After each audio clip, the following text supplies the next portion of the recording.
Wow, this is my fifth video of the week. Is that right? One, two, three, four, five. Yep, fifth video of the week.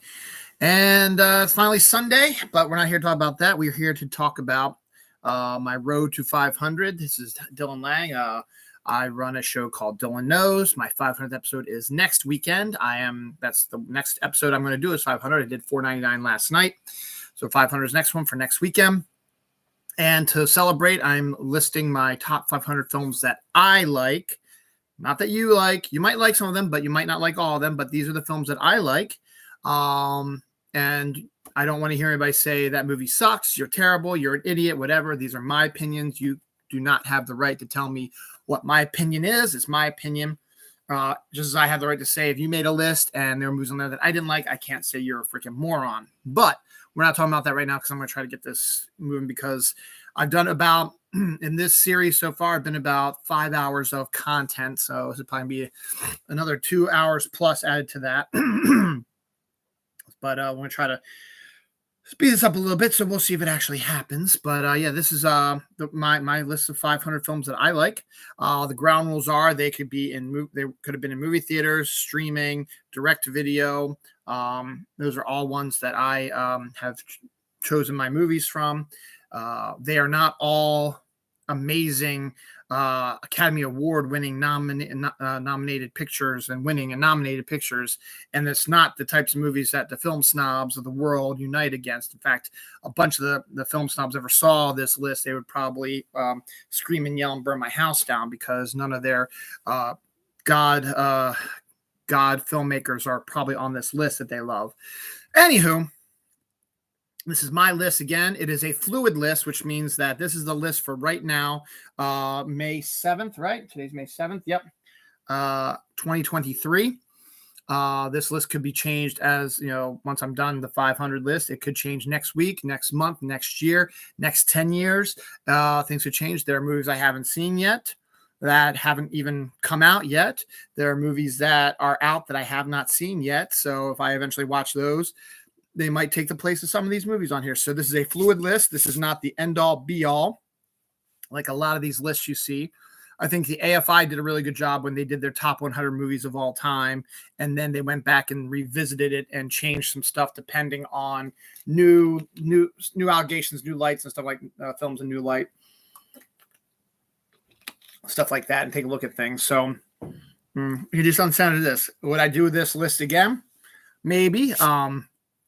It took 10 years to get to 500 episodes. I don't think I would do it for 1,000 episodes.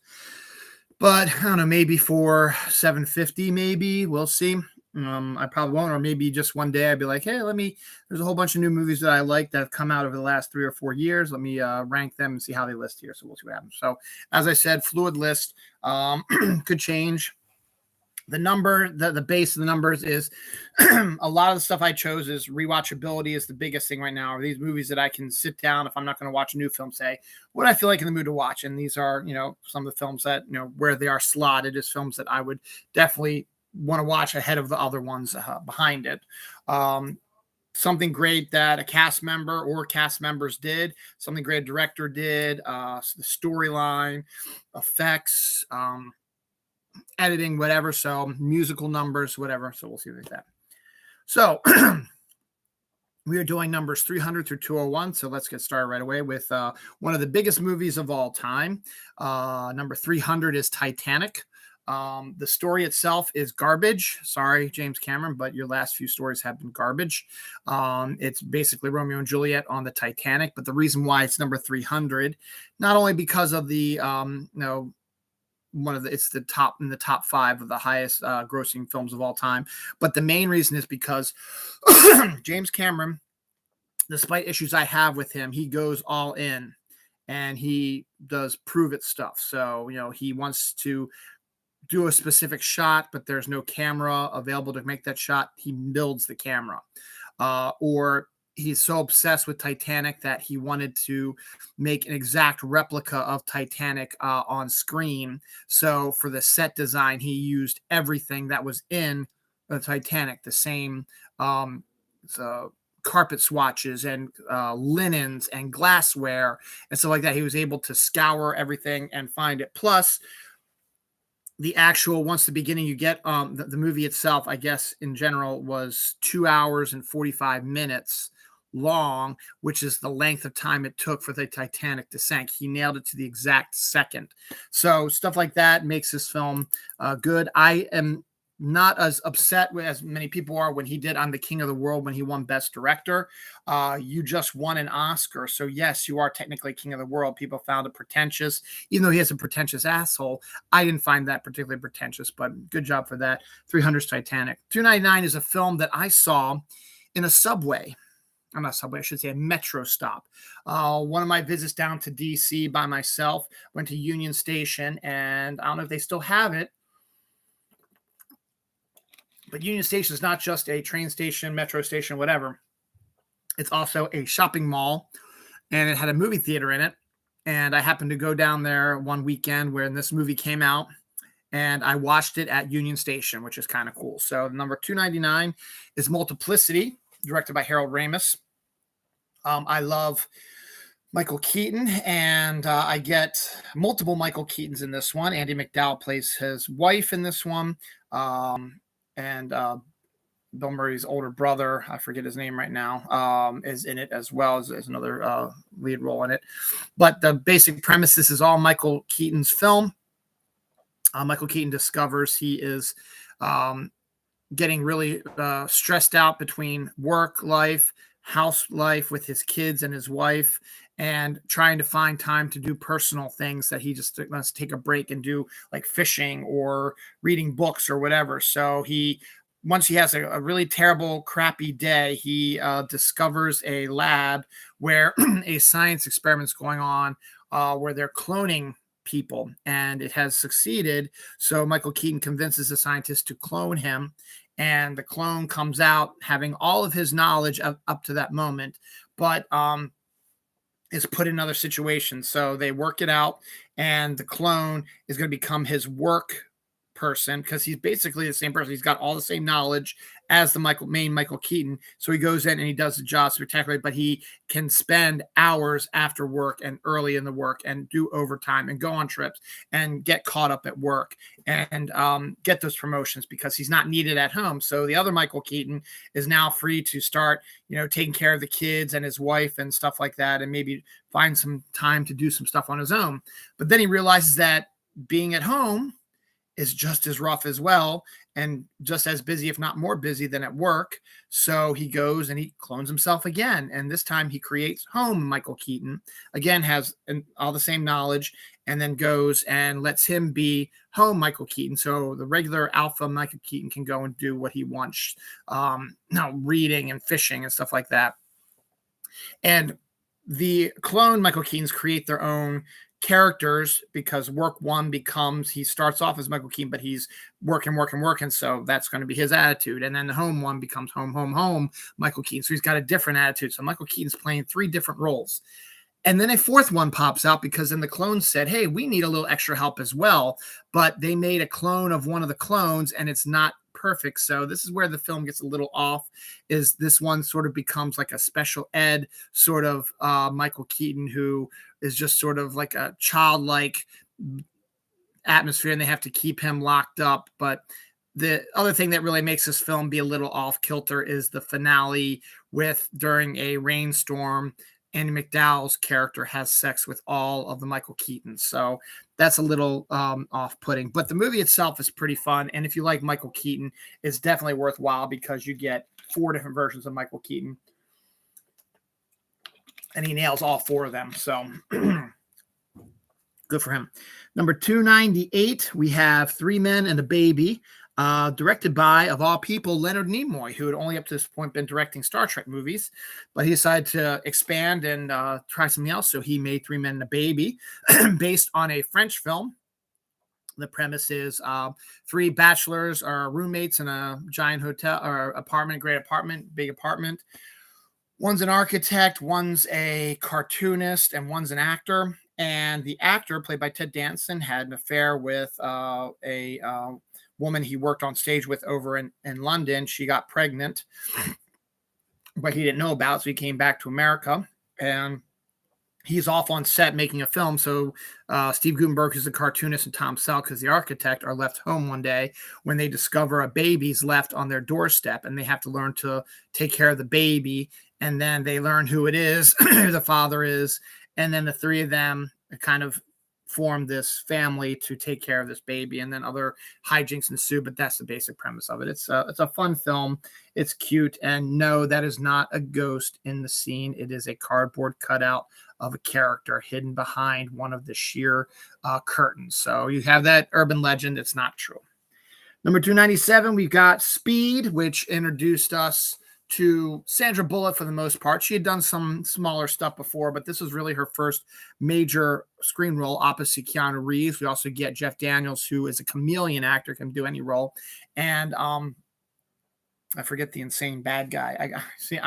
I'm bad at this, and I should have put that in my preface as well, that I don't remember a lot of stuff also. But let me get this. So because he's a great bad guy, and I want to give him the proper credit for it.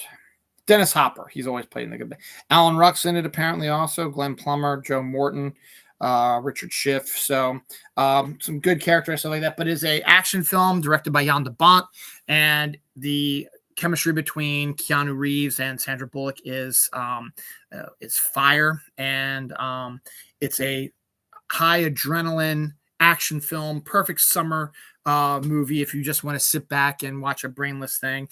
Everyone knows the premise behind it. The Dennis Hopper bad guy puts a bomb on a bus, and if it goes under 50 miles an hour, it'll blow up, and there's people on the bus, so they have to keep it going at 50 miles an hour until they figure out a way to get all the people on board the bus off before it explodes. So Speed's number 297. 296, I knew I was going to talk about this one. I was thinking about it in the shower. I was like, I wonder if I'm going to talk about this movie this week. This is Dances with Wolves, directed by Kevin Costner. Now, you can have any belief you want about Kevin Costner, but Kevin Costner directed the shit out of this movie. This was his passion project. He didn't want to direct it at first. He wanted to do it because he was able to procure the rights from Michael Blake, the author of the book this is based on. And then he shopped it around with him as a star, because he was still a big star at the time, but he shopped it around to all other directors, other film companies, and there's like, we'd love to work with you, Kevin, but no one wants to watch Westerns anymore. So we're afraid it's going to be too much money. So Costner said, F it, I'm going to film it myself because I really want this movie to get out. So he ends up filming this movie, and he ends up winning the Oscar for it, which he absolutely deserves, because the vistas himself, Kevin Costner is an old school filmmaker using massive vistas, beautiful setups. There is not one awful directed sequence in this movie. Now, the movie can be a little bit pretentious at certain times, but it also shows what life in the Wild West is really about. And again, whatever you believe about Kevin Costner, he's got two genres he's excellent in: baseball and Westerns. And he's actually a pretty damn good director also, Postman aside. But even then, the way he directed it, despite the film being a piece of shit, is still majestic. And if you want to see something else, I didn't put on here because I've only seen bits and pieces of it, but I've heard good stuff about Open Range, which is an absolutely phenomenal Western that Kevin Costner did with Robert Duvall. And I really want to check that out as well. But Costner loves the vistas, directs the shit out of the movie, and treats the Native Americans with respect. The premise is, after the Civil War, a soldier decides he wants to go out west and see the West before it's gone, takes over an abandoned fort, befriends wolves and Indians, soon becomes ensconced in Indian culture. Then the American army comes out to try to take over the territory, and he defects to the Indian side and tries to protect his new Indian friends, and then they have to find another place to live. So it's a great film. My daughter actually is so lucky she's going to get to watch it in school next year. She's taking a film course called History and Film, which is going to take different films based in certain parts of history. Gladiator's in there as well. I already talked about Gladiator. She's going to see that. Dance with Wolves, and there was a couple other ones she said in there. So it's movies that are set in historical eras, and they're going to watch that. They're going to discuss the historicalness, and she's going to get to see this one. So I hope she likes it as much as I do. Dance with Wolves is 296.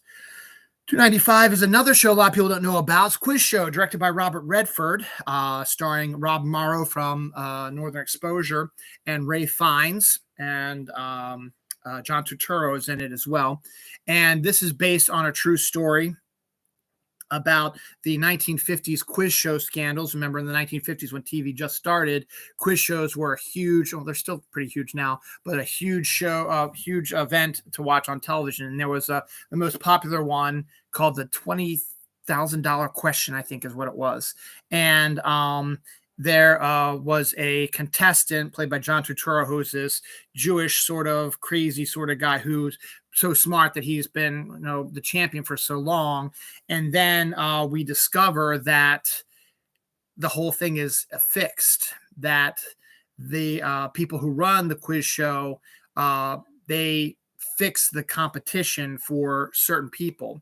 And so they were giving John Turturro the answers, and he was answering, so he become like a mini celebrity in his neighborhood. And then Ralph Fiennes comes in, white, perfect jawline, great family line. The character he plays is connected to someone historical. I forget what it is. And he was going to audition for another show, but they saw him, so we want you on quiz show because we think the ratings are going to skyrocket with a lovely white, historical, handsome sort of guy, which is a racist jab at the Jewish-looking John Turturro in the 1950s. So John Turturro doesn't want to lose, but they kind of threaten him to make sure that Ralph Fiennes wins. They don't give Ralph Fiennes the questions, but they force John Turturro to take a dive, and he does, and then Ralph Fiennes becomes a champion, and so then he becomes the de facto champion, and the ratings skyrocket because 1950s white, handsome, academic, why not, let's watch this. But John Turturro's pissed, so he held on to some of the answer cards that were given, and so he starts making a stink that the show is fixed. And Rob Morrow plays a lawyer who's going in to try to sue the networks to make a case. And so he goes after Ralph Fiennes, who at first is not given the answers, but is told the situation, and eventually decides to take the answers also. And it becomes a whole little battle thing. It was based on a true story. And it sounds boring, but it's actually really well done. And Robert Redford did an amazing job directing it. And I highly recommend it. It's a very good movie. And a good solid drama. And there we go. Number 294 is I Want to Take Your Face Off. John Woo's action film with Nick Cage and John Travolta. Nick Cage is a psychopathic bad guy who gets taken down by John Travolta's FBI agent. And they discover that there is a bomb located somewhere that is going to go off soon. And Nicolas Cage's character is in a coma, so they don't know where the bomb is. So they have to try to find it. So the scientists have created a new sort of fake skin where they can take a copy of Nicolas Cage's face and make a copy of it and then put it on John Travolta's face. And he goes to enter jail because his brother, Nicolas Cage's brother, knows where the bomb is. So he needs to go into jail and try to get the info from his brother. But the brother's not stupid either. So it becomes sort of, starts with that. And then all of a sudden, Nicolas Cage wakes up, finds out what happened, and then he goes and he's able to make a face of John Travolta. So they switch roles. So now Nicolas Cage is John Travolta is Nick Cage. So instead of having it be that way, Nicolas Cage portrays John Travolta portraying Nicolas Cage, and John Travolta portrays Nicolas Cage portraying John Travolta. It's very interesting, and that's what makes the film interesting, but the premise itself is just insane. But John Woo knows how to shoot the hell out of action films, and this is a hugely amazing action film. 293, my buddy Mike Keaton comes back again. Michael Keaton, one of his early films, Mr. Mom, written by John Hughes, of all people, pops up at number 293. This takes place in the early 80s when women were just starting to re-enter the workforce and men were staying at home with the kids. But Michael Keaton's character gets laid off at his auto job in Detroit. And so he doesn't have a job, but then Terry Garr plays his wife. She did some like advertising in college. So now that women are going back in the workplace, now that Michael Keaton can take care of the kids, she goes and gets a job at an advertising agency run by Martin Mull. And Martin Mull is a sleazy bachelor type who is hitting on Terry Garr's character. And Michael Keaton has to, again, it's fish out of water thing. He's never dealt with having to take care of kids. So he's got to figure out how to do it. And then he does it in his own way. Meanwhile, Terry Garr, who's been taking care of kids her whole life, has to figure out her way through the new business world and how things are going, and being a female, just entering the workforce and being respected. So it's actually really well done. And John Hughes, again, it's a John Hughes script. So you're going to get what you expect from a John Hughes script in this one. 292 finds the original Thor introduced Chris Hemsworth for the most part as a leading man. He was a leading man in Australian soap opera, and then he did some supporting roles in Star Trek and Cabin in the Woods. But this is one where he came, and it also introduced Tom Hiddleston, who was another actor that not a lot of people knew as his Loki, which absolutely stole the heart of everybody. You have Anthony Hopkins as Zeus. You have as Odin.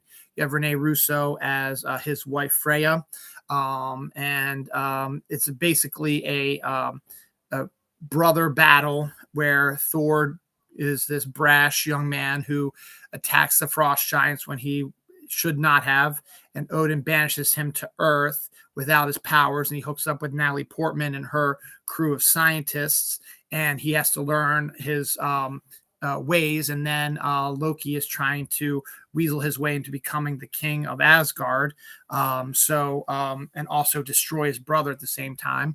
It has appearance by Agent Coulson, who was the glue through first phase of the MCU, and also introduces Jeremy Renner's Hawkeye for the first time as well, and just a small cameo sequence so that we can know that when the Avenger shows up in a few years, there's your Hawkeye. This is who he is. He first appeared here, so we saw him for the first time in this movie as well. It's a lot better movie. It was directed by Kenneth Branagh. It's a lot better movie than people are give it credit for. Idris Elba plays Heimdall. Great cast. Very true to the comic book and the Norse spirit.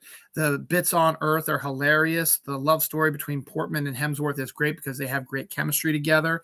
You have, I forget the actress, but her character of Darcy is outstanding. You've got another great, I forget the actor's name also.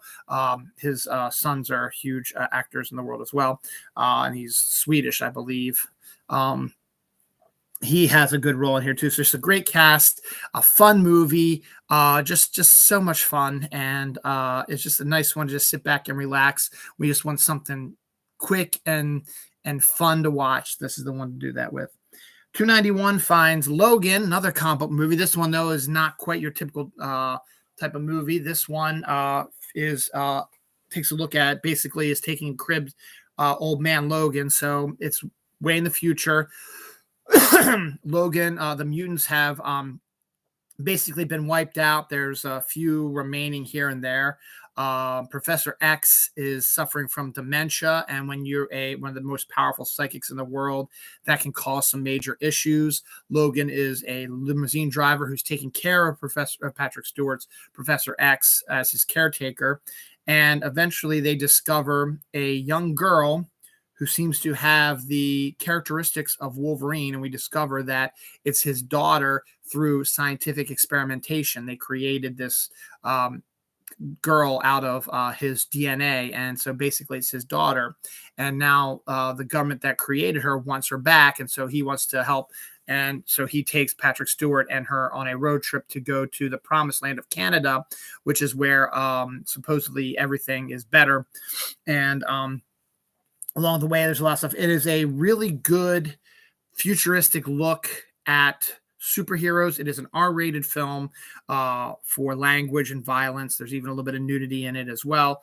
And it's probably the best look at Hugh Jackman's Wolverine. It's probably the best version of him out there is this one where he's old and at the end of his lifespan, because his powers are fading also.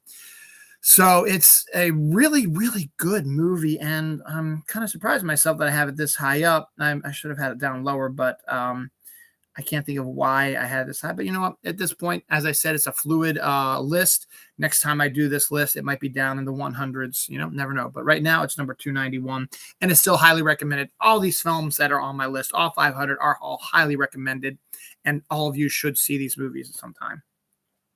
We're continuing with our comic stuff. 290 has The Mask, which is a comic book that not a lot of people knew about, but it was what cemented Jim Carrey as a huge star after his Ace Ventura surprised a bunch of people the same year The Mask rolled in.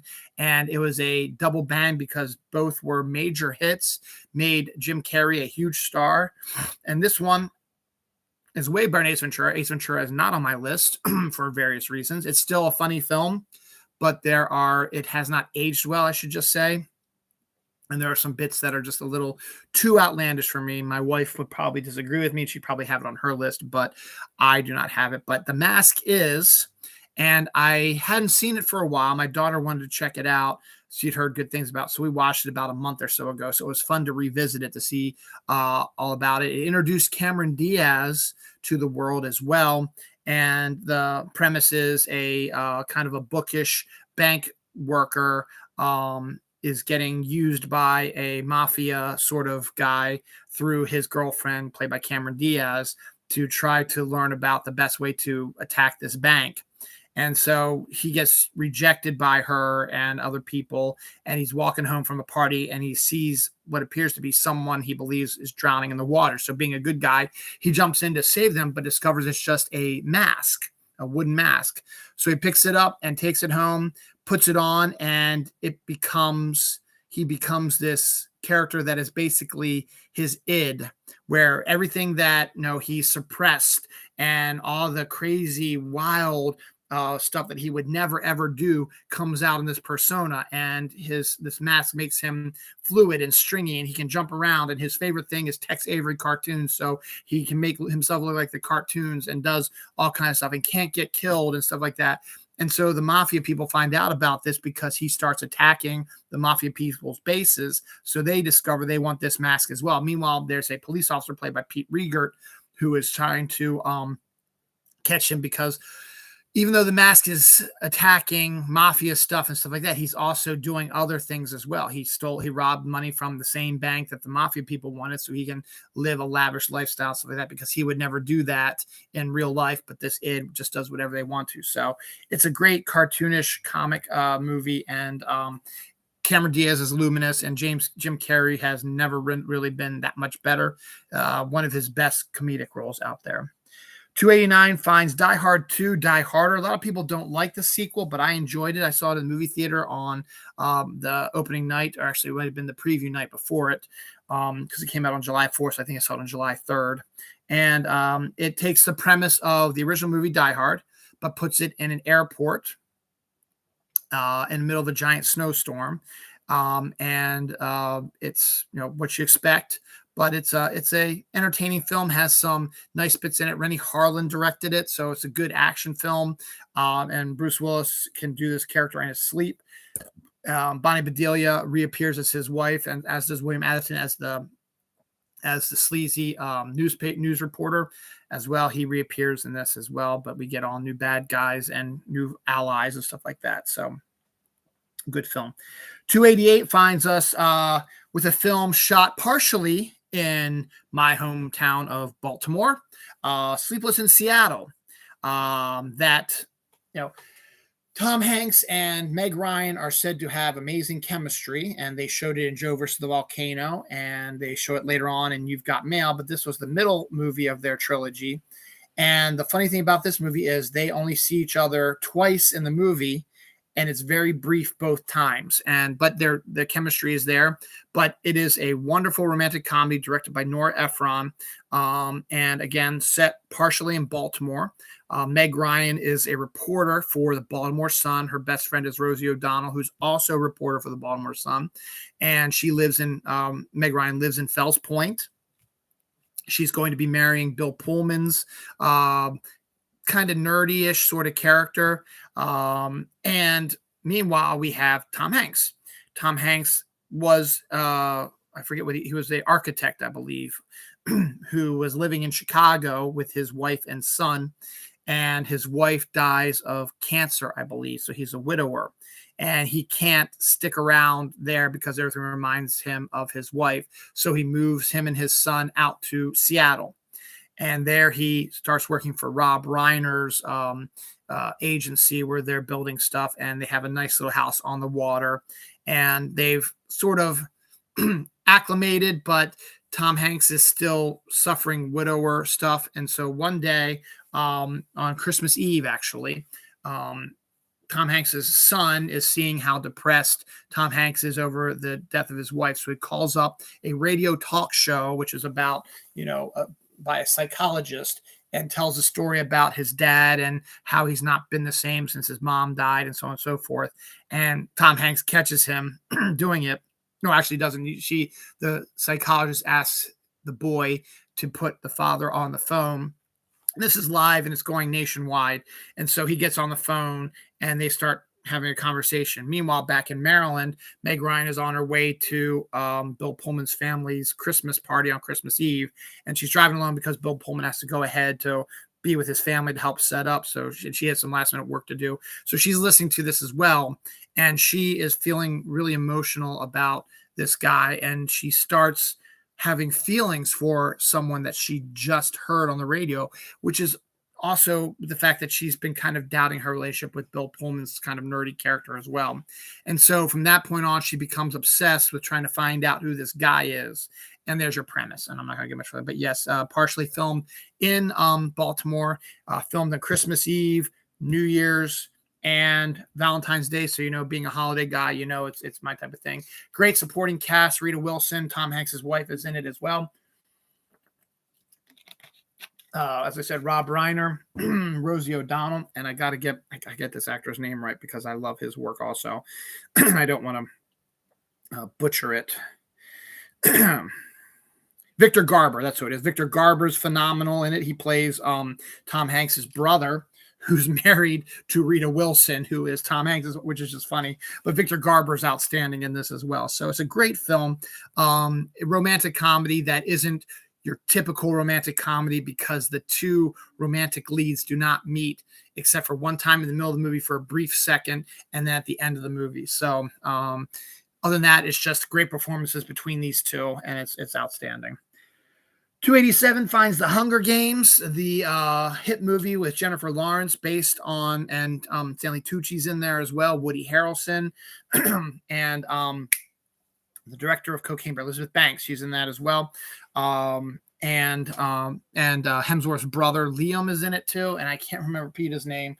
I need to give him proper credit also because he's very good. Also, no, I don't want YouTube. Peter Malark.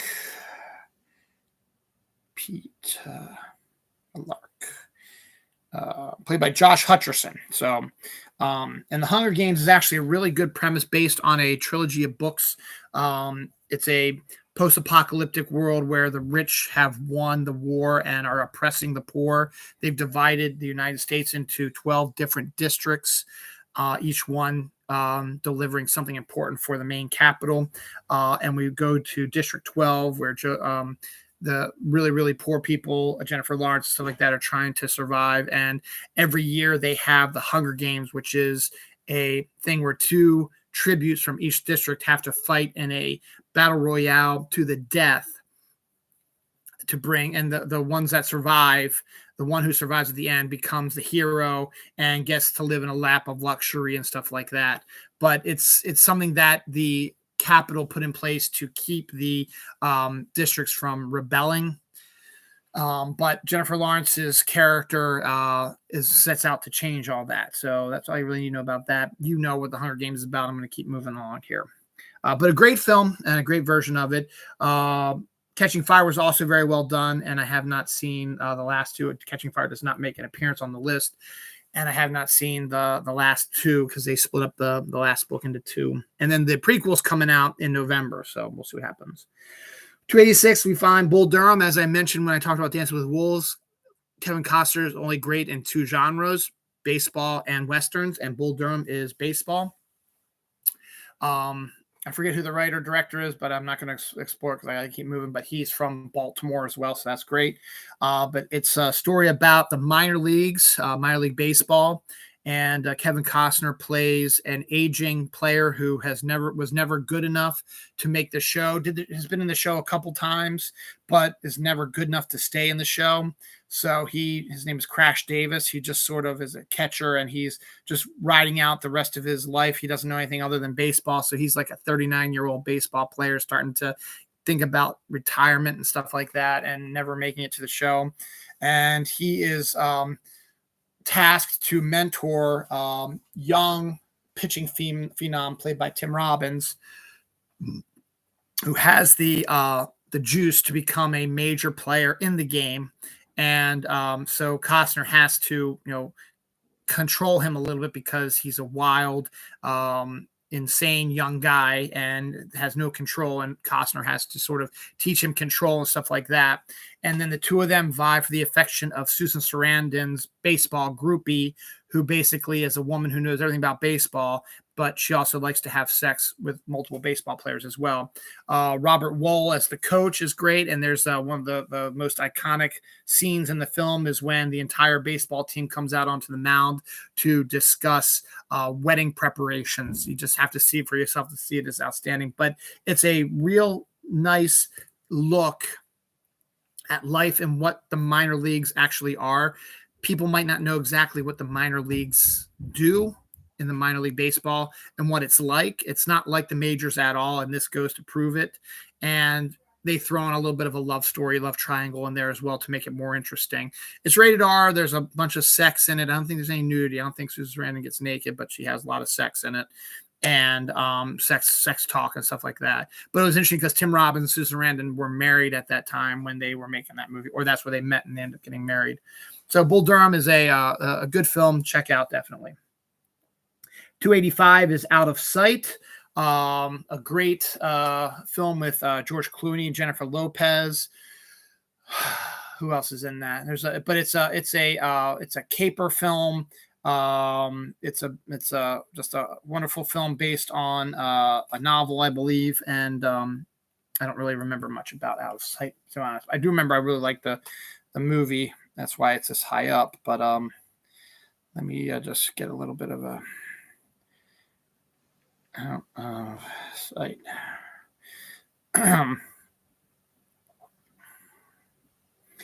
Jack Foley, most successful bank robber in the country. On the day he busts out of jail, he finds himself stealing something far more precious than money. Karen Cisco's heart. She's smart. She's sexy. Unfortunately for Jack, she's a federal marshal. Now they're willing to risk it all to find out there's more between them than just the law. So it's Steve Soderbergh directed it. The cast includes an appearance by Michael Keaton as well. George Clooney, Jennifer Lopez, Don Cheadle, Ving Rhames, Catherine Keener, Viola Davis, Steve Zahn, Dennis Farina, Isaiah Washington, Louis Guzman, Albert Brooks, Nancy Allen, and I know Michael Keaton does make an appearance in it as well, portraying a role that Kate Hudson's in it, the role that he played in Quentin Tarantino's Jackie Brown as well, because he knows Karen Cisco's character. And also, Karen Cisco gets a spinoff onto a TV show. Yeah, the book itself is a novel by Elmore Leonard called Out of Sight. So that's why, Jackie Brown was also an Elmore Leonard movie. And that's why Michael Keaton's character pops up in both as well. I need to probably re-see that movie because I just remember basic bits about it, but I do enjoy it a lot. That's why it's 285. 284 is Notting Hill. Hugh Grant hit it big with Four Weddings and a Funeral. So he continued on his trek with more romantic comedy stuff, and Notting Hill fits the bill with that. Julia Roberts stars in it, Rhys Ifans as well. And the premise behind that is Hugh Grant is a travel bookstore owner in the chic town of Notting Hill in England. And one day, Julia Roberts, who her character happens to be the biggest actress in the world, got $20 million for the most recent film she's doing, happens to be in England filming a movie. And goes into this bookshop, and the two of them strike up conversation, and he decides to shoot his shot and invites her on a date, and she surprisingly accepts him. And actually, no, she doesn't. They want to keep talking, so she says, "Here, come find me at my press conference I'm going on. So he goes to the press conference. That's when he goes and asks her out on a date. She says yes. So he brings her to dinner that he has, weekly dinner with his friends, and they're all shocked to see that he's with this famous star. And then they discover that she's just like any other person. And so the two of them strike up a relationship, but we discover that she's still married to Alec Baldwin, or is not married, but is dating Alec Baldwin's actor character. And he happens to had come to England to surprise her. So Hugh Grant has to leave, expecting that he was going to get lucky with her. And then he doesn't see her again. And then, like a year passes, and then he gets a surprise when she shows up on his doorstep. She's undergoing a major issue where her boyfriend was cheating on her, and there's been some other scandals. So she needed a safe place to get away from the paparazzi. So she decides to take a few days and hopes that Hugh Grant will accept her, and Hugh Grant ends up letting her come and stay with him, so no one knows where she is, sort of thing, so she can sort of recover and just live a normal life, because she feels that with Hugh Grant. And then things spiral out of control as they do romantic comedies and blah blah blah. So that's all I need to know about that, because I'm talking a little too much, I think, and I'm trying to get this not quite 2 hours and a half hours. Not working now. Next up is Glass Onion, or Knives Out 2, even though Rian Johnson would kill me if I called it that. Knives Out was a movie that popped up, I think, in the movie theater, did really, really well. I just had his name too. God damn it. James Bond. God damn it. Daniel something, right? Daniel Craig, that's right. Daniel Craig plays Benoit Blanc, who is a gay private investigator who has a bizarre knack of solving weird crimes. And Glass Onion is the second appearance of Benoit Blanc. Daniel Craig, who had been known as playing James Bond, appears to be having much more fun playing Benoit Blanc than James Bond, because Benoit Blanc is a total character that he helped create. I mean, it was on the page by Rian Johnson, but Rian just basically said, you do what you want to do. So Daniel Craig has him wear all kinds of crazy outfits and act a weird way. And his partner is Hugh Grant, which is outstanding. We find that out in Glass Onion, which is a sequel. So each one, there's going to be a number of these sort of ones. There's a third one that's going to be in the works. It'll be coming out on Netflix soon. The first Knives Out came out in the theater. It did really, really well. So Netflix bought the rights to 2 more movies by Rian Johnson. Glass Onion is one that came out last fall and had a week in the movie theaters and did extraordinarily well, but it was always intended to be just out in the movie theaters for a week and then show up on Netflix. But I think after Netflix saw how much money it made in just 1 week, when the third one is done, which I think Rian Johnson's writing right now, they're probably going to release it to movie theaters first and then put it on Netflix, which is what it should be, because Benoit Blanc, there could be a million shows with him, and he loves playing the role. Daniel Craig loves playing the role, and each one is a different storyline, and lots of actors want to work with Rian Johnson, so you can get a wide variety of actors and actresses to come work with you and make your own, make a bizarre little story and have, Daniel Craig's Benoit Blanc sort of have to try to solve this sort of case. So the second one was, in my opinion, not as good as the first one. I liked it, but it wasn't great. Had a great cast, as always. That included Madeline Klein, Janelle Monáe, Kate Hudson, Edward Norton, Dave Bautista, Hugh Grant, Jessica Henwick, Catherine Hahn, Natasha Lyonne, Leslie Odom Jr., Angela Lansbury, Ethan Hawke, Joseph Gordon-Levitt, Stephen Sondheim, Jackie Hoffman, Serena Williams, Yo-Yo Ma, Kareem Abdul-Jabbar, Dallas Roberts, Noah Sagan, James Payton, Adele Frank, Adam Davenport, Yul Tokus, Eddie Gorotsky, Dan Charlton, Momo Pekuru, Tom Kerensky, and Pangiotis Margietis. All popped up in there. So it's a fun little film, as I said, and it's a crime thing. So you are shown different things and you have to kind of help him solve the crime. Glass Onion is a good one, and also sort of makes fun of the Elon Musk sort of stuff thing, which makes it even better.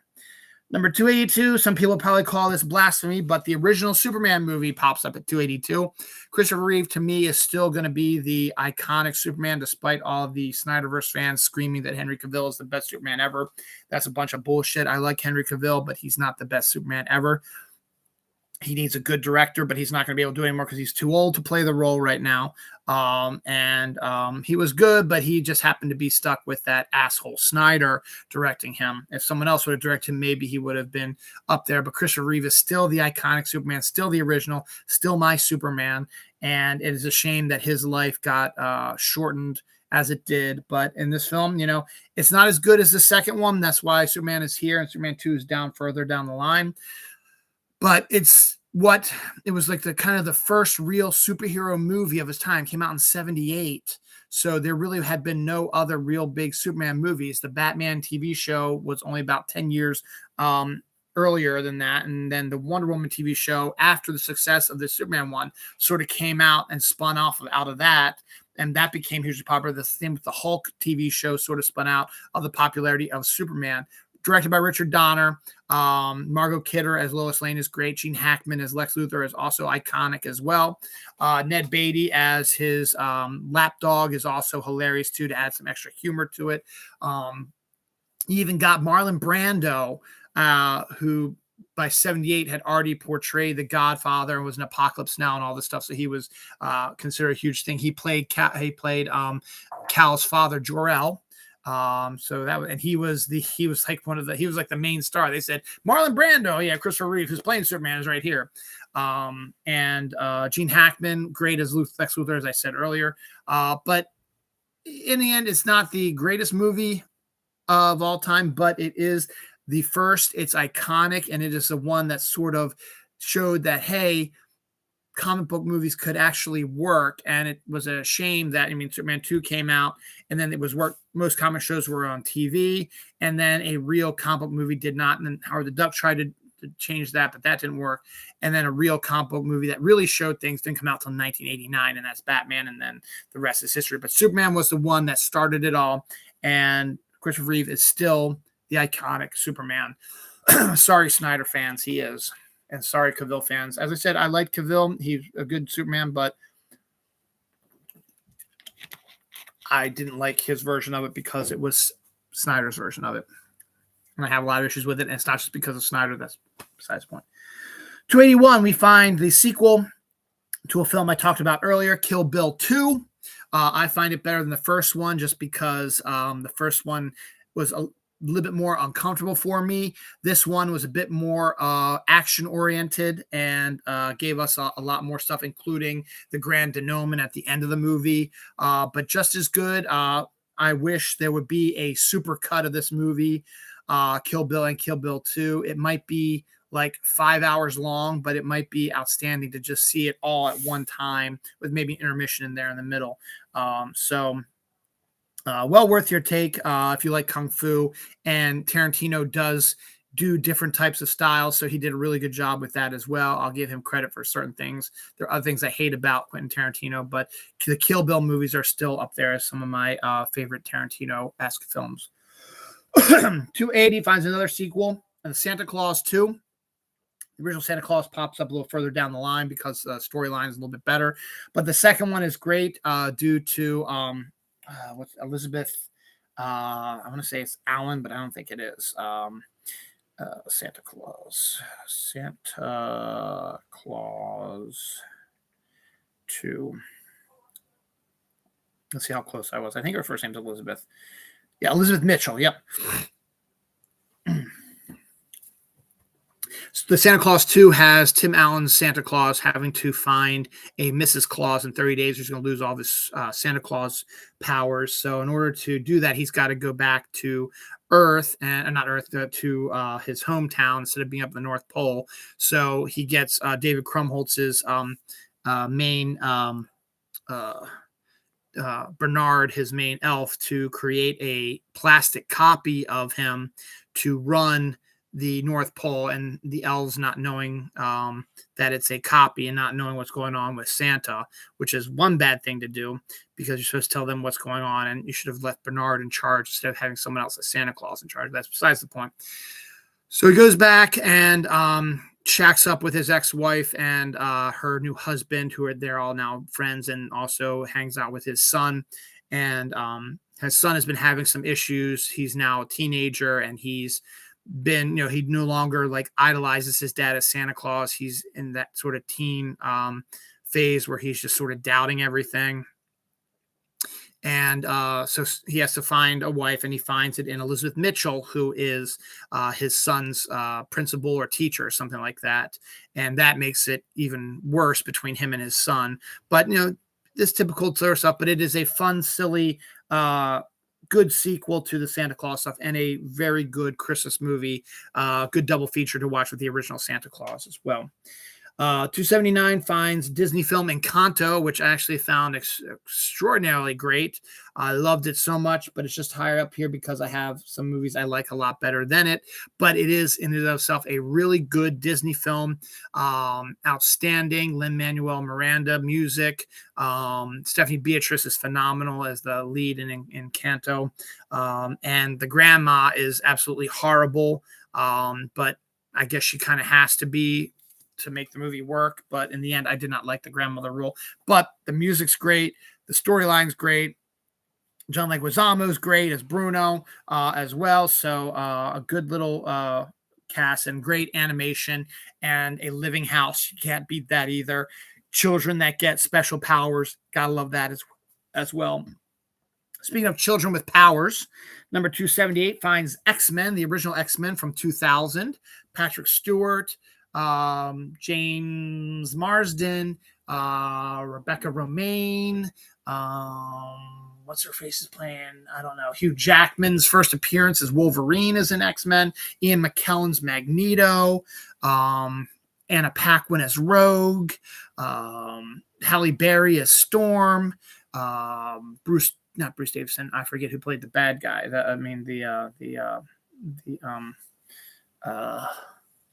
The scientist here, not scientist, the politician. And I gotta remember, I can't remember Gene's name. Famke Janssen is Gene as well. And then we also have, who else do we have? Hugh Jackman, Patrick Stewart. They have all the X-Men people in there. James Marsden, Famke Janssen, Ian McKellen, Anna Paquin, Halle Berry, Rebecca Romaine, Sean Ashmore. This has all the characters together. Ray Park, Tyler Mane, Bruce Davison. It was Bruce Davison. Okay.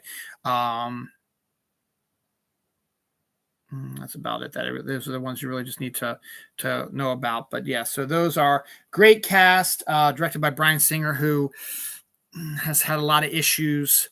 But putting that aside, the X-Men is it's a good movie, and it was a good introduction to the X-Men. And it was, right there at the, Blade was the first film in 98 that got people excited about X-Men. And they're like, about comic book movies, like, okay, we need to do X-Men. So they did X-Men in 2000. That did spectacular. So then Spider-Man was able to come out in 2001, and that just took it off. So many little, and then Batman Begins, stuff like that was later on. And then the comic book movies sort of fell off after that with all the sequels. And then the MCU popped up, and that's where we get where we are now. But X-Men was a good first movie, introducing the characters, introducing the story. It's a simplistic story. All the casting might not be spot on, but it's still entertaining. Ian McKellen is great as Magneto, brings lots of gravitas to it. Patrick Stewart was the fan choice for Charles Xavier, and that's who we got. So really good. 277 finds a really, really deeply dramatic film. Speaking of Spider-Man, Tobey Maguire appears in The Cider House Rules, based on a novel by, right now I can't think of the author's name. I'm not going to look it up because I got to keep moving here. But Michael Caine, Tobey Maguire, Charlize Theron, Paul Rudd, Kieran Culkin's in it also, and it's a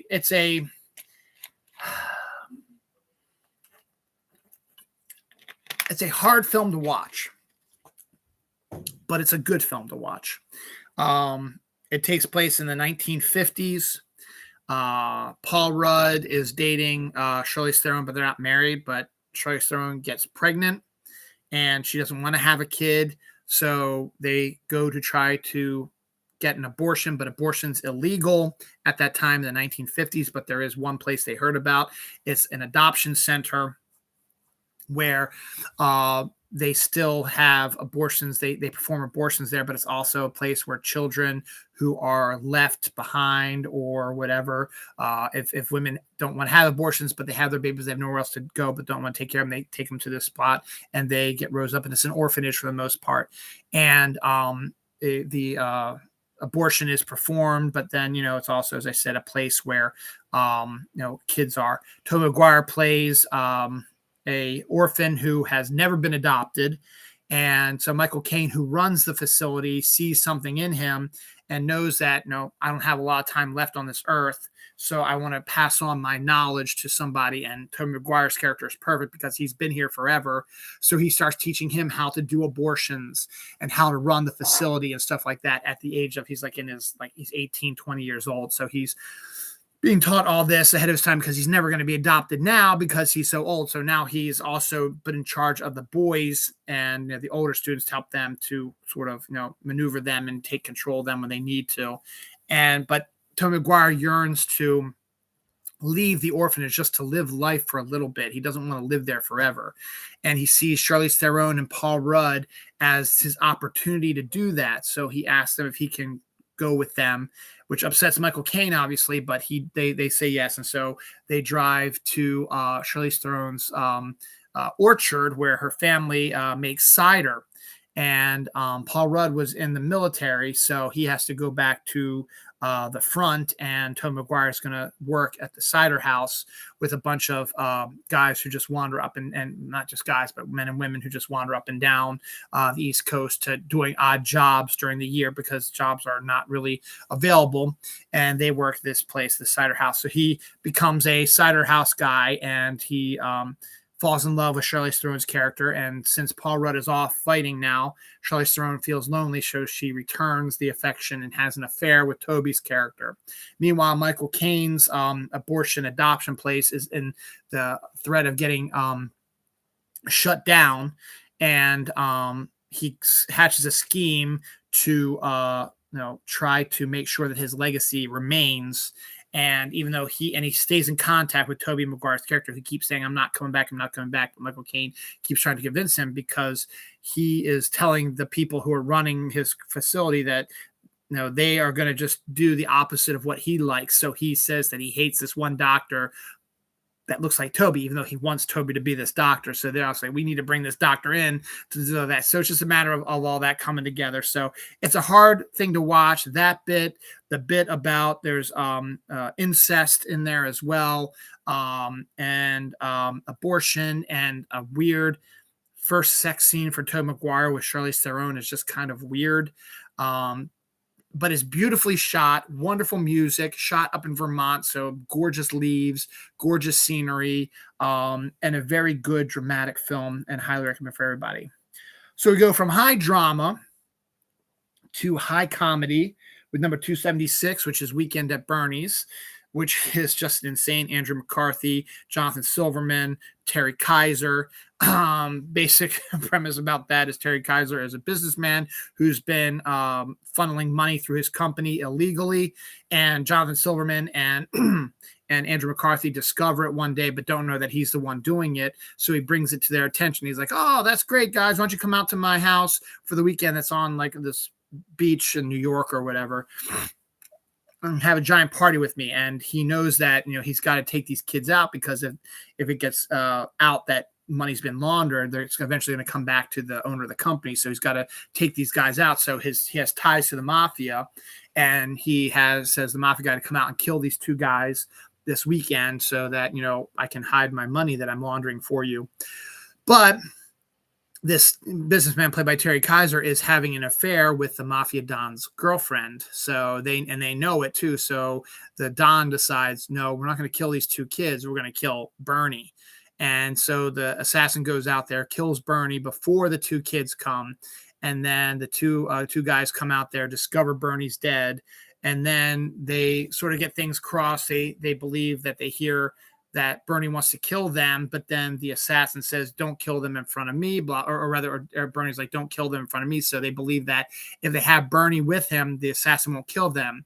So it's just whole thing. So they make Bernie believed to be alive, and that's all you need to know about that. You have to see it for yourself. It is not the greatest movie in the world. It is actually a really bad movie when it comes to certain things, but it is hilarious. 275 finds Enemy of the State, Will Smith, in a Tony Scott film with Gene Hackman as well. Will Smith plays just a businessman who runs into his ex-girlfriend, who happened to steal some information from the government that proves a government conspiracy sort of thing. She gives it to Will Smith unknowingly, and then she ends up getting killed. And then he discovers this thing, and he ends up being targeted by this government agency. So he ends up teaming up with a former government guy who's now a paranoid dude played by Gene Hackman, basically portraying the same role he played in The Conversation for the most part. And there's rumors that it's the same character. And he has to help Will Smith survive while releasing this information. So it's a really good, tense action film. Came out around Thanksgiving, so I always associate it with Thanksgiving, even though I think it's more of a, and I think it's kind of a Christmas Eve Thanksgiving movie because I think he's out Christmas shopping at the time. This film was also partially filmed in Baltimore, so you gotta love that too, and has a good supporting cast as well, with Seth Green as one of the other. I can't think of the other ones, but Gene Hackman and Will Smith still, and Lisa Bonet is the ex-girlfriend. So good with that. 274, we find Steve Martin and Michael Caine, who's popped up a bunch of times this week. And Frank Oz's con man comedy, Dirty Rotten Scoundrels. Get Glenn Headley in there as well. And you get Michael Caine as one of the best con men in Italy. And he is afraid that his territory is getting encroached by American con man played by Steve Martin. So the two of them decide to make a bet to see who's going to take over the Italian territory, to see who can con the most money out of a single woman who is heir to a huge throne, played by Glenn Headley. And the two of them try to outdo each other, trying to woo this woman to give them money. And so that's the basic premise behind that. It's funny. It's a little bit, it's good to see Steve Martin teeing off against Michael Caine, and Michael Caine giving it right back, which is great. Glenn Headley is underrated in the film. She's outstanding in it, with a nice little twist on the end with her character. So that's fantastic as well. But Dirty Rotten Scoundrels, and Frank Oz did a bang up job of directing it. It's shot on location, the Italian Riviera, so it's got gorgeous stuff, and you get your typical Steve Martin sort of humor in there as well. So you gotta love that sort of stuff. 273 is a cute little film directed by John Badham, who directed Saturday Night Fever and War Games, and it's called Short Circuit.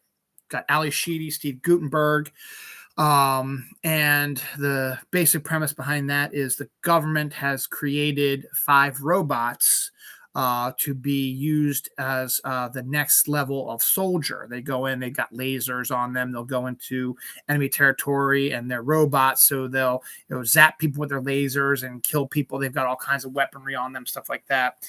So anyway, during the official showing of them, a storm starts to brew, and so they decide to move it inside. But the 5th one, the last robot, gets struck by lightning, and something clicks and basically turns this robot sentient. He's no longer a typical robot. He is now an AI. And so he starts going off on his own and ends up meeting up with animal lover Ali Sheedy, who treats him like a lost animal, even though she knows he's a killer robot, and lets him get information, so he gets input and knows what's going on, so he can converse and stuff like that. And the government wants it back, obviously. G.W. Bailey, who was in Police Academy with Steve Guttenberg, they are at each other's throats again in this one as well. And it's a wonderful film. It's a lovely film for family. And it's great. Johnny Five is adorable. The robot is adorable, and it's a great sort of mid 1980s sort of typical film. Ali Sheedy's wonderful in it, and it's great. She was also in War Games, right? So Badham likes her. So yeah, that makes a lot of sense. 272, we find a Stephen King novel, actually novella, but it's not horror. It is Rob Reiner's Stand By Me, Will Wheaton, River Phoenix, Jerry O'Connell, Corey Feldman, Kiefer Sutherland. And the basic premise behind, and Richard Dreyfuss is the narrator, so you gotta love that too. The premise behind that is based on Stephen King's novella about four boys. Jerry O'Connell discovers that his gang brother has discovered the body of a child who's gone missing. They believe was hit by a train tracks and no one's been able to find him. But this kid was out smoking and saw the dead body and goes back and says, we should, we could be heroes, make some money or whatever, but they want to make sure the body's going to be still there. So they are going to decide to go back and check on it. But then Jerry O'Connell overhears that. And so he goes to his three friends during a summer and say, hey, do you want to see the dead body? So boys being boys say, yeah, sure, let's go on a little hike. So they go in the woods to try to find this dead body, and they bond and they have issues, and we find out about the relationships and how the kids have had rough lives, stuff like that. And then the rest is history. So that's what Stand By Me is about. It is a coming of age film for young boys, but it is a good film for everybody. Some heart-wrenching sequences and great acting by the young cast, and just a really nice film. Number 271, not many films can make me tear up. There's about 5 or 6 I can think of on top of my head right now. And one of them is this one. 271 is My Life. My boy Michael Keaton in his fourth film of this list so far. Plays a hard-driving businessman who has cancer and is only given about 6 months to live. But his wife, played by Nicole Kidman, happens to be pregnant and is going to be giving birth at any minute. And he wants to live long enough to see the birth of his child, his son, actually. They discover it's a boy, while trying to stave off this cancer. So he tries to figure out a way to prolong the 6 months and tries a bunch of different medicines before he comes across holistic medicine that helps him a little bit. But we discover that he has one of the things that helped, that the holistic medicine guy is saying is one of the reasons why his cancer is still there, is because he's very angry and bitter about his family, and they need to release that to survive, because his family were immigrants and he's mad at his dad for being, all stuff when they were growing up. They had issues growing up together. And so he decided that once he was old enough, he refused to see his family ever. Well, see his parents. He still sees his brother, played by Bradley Whitford, and but decides just to cut all ties with them. Changes his last name from the Russian surname that it is to the typical American Jones. Becomes a hard-driving business guy. Finds Nicole Kidman, marries her, and has a successful life, and then has this cancer. So he's got to come to terms with his parents and try to release that anger he has towards his parents, and at the same time is trying to make himself available for his son. So he decides to start making videos of himself teaching his son how to do stuff, reading him stories at night, teaching him how to tie his shoes, how to walk into a room, how to cook pasta, all kinds of life lessons. And he videotapes them, and that when he does eventually pass away, when their son is old enough, his wife can put the videos in and he can see his dad. And it's so that's right there. You can already feel tearing up. Jerry Zucker, again, who did Ghost and was a part of the trio that did Airplane, is made this movie, and it's absolutely insane that he did this. But it is one of those hugely emotional films. Queen Latifah's in it as his nurse, and she's great in it. And Bradley Whitford is good as the brother who is bitter and angry at his brother, but still loves him unconditionally. He's getting married. He and Michael Keaton has not revealed his cancer to his family. So it's just a big emotional mess. If you just had a bad day and you just need a good cry, with great acting. My Life is one of those films you're going to want to check. You will bawl your eyes out, particularly the last scene of the film. And it is amazing, and it is great, but it's 271 because it is so emotionally wrecking that it's the type of film that you only want to watch maybe if you feel the need for a good cry.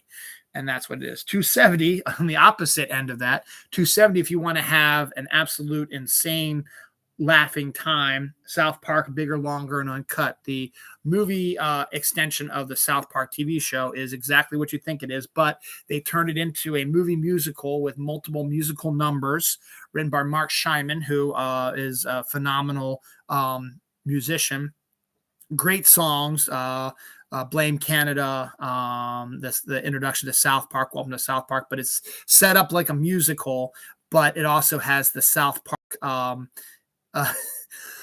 sort of attitude with it, because the devil and what's the guy from who ran Libya? Saddam Hussein is in it, and the America invades Canada sort of thing. So that's exactly what you think it is, but it is a phenomenal musical. It is a great cartoon. If you like South Park, you're going to love this movie as well. 269 finds Father of the Bride Part 2. Part 1's a little further down the list, even though I probably should flip those two because I like Part 2 a little bit better than Part 1. But hey, I've already made the list, so I'm not going to stir the pot on that a little bit. Man, I got to get moving because I'm already an hour and 10 minutes in. I still got a lot to go. Father of the Bride Part 2 reteams Steve Martin with Diane Keaton, Kieran Culkin, Kimberly Williams, and adds Eugene Levy, and you also have Martin Short coming back as well, and B.D. Wong too. So Rob Reiner makes a quick appearance in there. Real quick, boom, Father Bride Part 2, his daughter who got married in the first film now reveals that she's getting a job over in Boston, which is on the other coast. They live in California. She's going to be moving to Boston with her husband. And also that they are pregnant. So Steve Martin feels that he's too young to be a grandfather, so he goes through his midlife crisis, changes his hairstyle to blonde from white, buys a new car, and decides to sell the house so they can own a condo on the beach. But eventually he discovers that, and then he makes love to his wife, who he hasn't made love to in a long time. And of course, she gets pregnant as well. Diane Keaton gets pregnant as well. So he's got, two women in his life pregnant. He just sold his house. They're going to have another baby, and they're not going to want to live in a condo. So he has to convince Eugene Levy, who bought the house, to sell it back to him. And then eventually all things work out. And then he has to go and help both women as they're going through their pregnancies during the hottest summer in California, along with Martin Short's Hans's character coming in to help him out. So it's more of the same, but it's just as good. And this ensemble is so fantastic, and I want to see a third one because they did a Zoom sort of thing during 2020 where they brought Florence Pugh in as a member of the family as well, and she was phenomenal too. So and Robert De Niro also joined the family as Kieran Culkin's fiance's father. So that would be a nice little thing to see De Niro going up against Diane Keaton and Steve Martin. That would be great to see that. 268 finds Die Hard with a Vengeance, the Die Hard 3, which is better than Die Hard 2, and does something that Die Hard 2 didn't do, but it changes up the Die Hard formula a little bit. Instead of it being a specific location, it's the city of New York, and he teams up with Samuel L. Jackson's character where they have to take out another terrorist who has set bombs around New York City set to go off in a certain amount of time unless they solve these riddles. And if they do, you'll be able to get the code to set off turn off the bombs. So it's a race against time. John McTiernan came back to direct it, and it's phenomenal. Really good, entertaining action film. A good summer movie. Doesn't take place at Christmas. The other two did. This one doesn't, though. You do hear Christmas bits thrown in there as little Easter eggs to add that, hey, Die Hard 3 does have Christmas elements to it, even though it takes place during a hot summer. 267, we find Inner Space. Joe Dante's directed film. Dennis Quaid, Meg Ryan, Martin Short. Dennis Quaid is a test pilot who is testing a new thing about being shrunk, and is new shrinking technology that if it works, they can go into human bodies and destroy cancer and stuff like that before it spreads, and it can prolong people's lives. But they need to test it first. But other companies hear about this, they want a piece of it to use for other things. And unfortunately, Dennis Quaid's character gets injected into Martin Short's crazy paranoid sort of character, and the two of them have to work together to get Dennis Quaid out of his body before he runs out of air, and also to stop the bad guys. Robert Picardo has a memorable sequence as well in the movie, and Meg Ryan is as luminous as always. Dennis Quaid and Meg Ryan at that time were together too. 266, we find another Michael Keaton movie. Hey, that must be something that Michael Keaton guy, right? Someone likes him a lot. This one is Ron Howard's The Paper. And if you've never seen The Paper, it runs to me like a pilot for a potential TV show. But it's also a quick boom, boom, boom, tense, takes place over a period of 12 hours.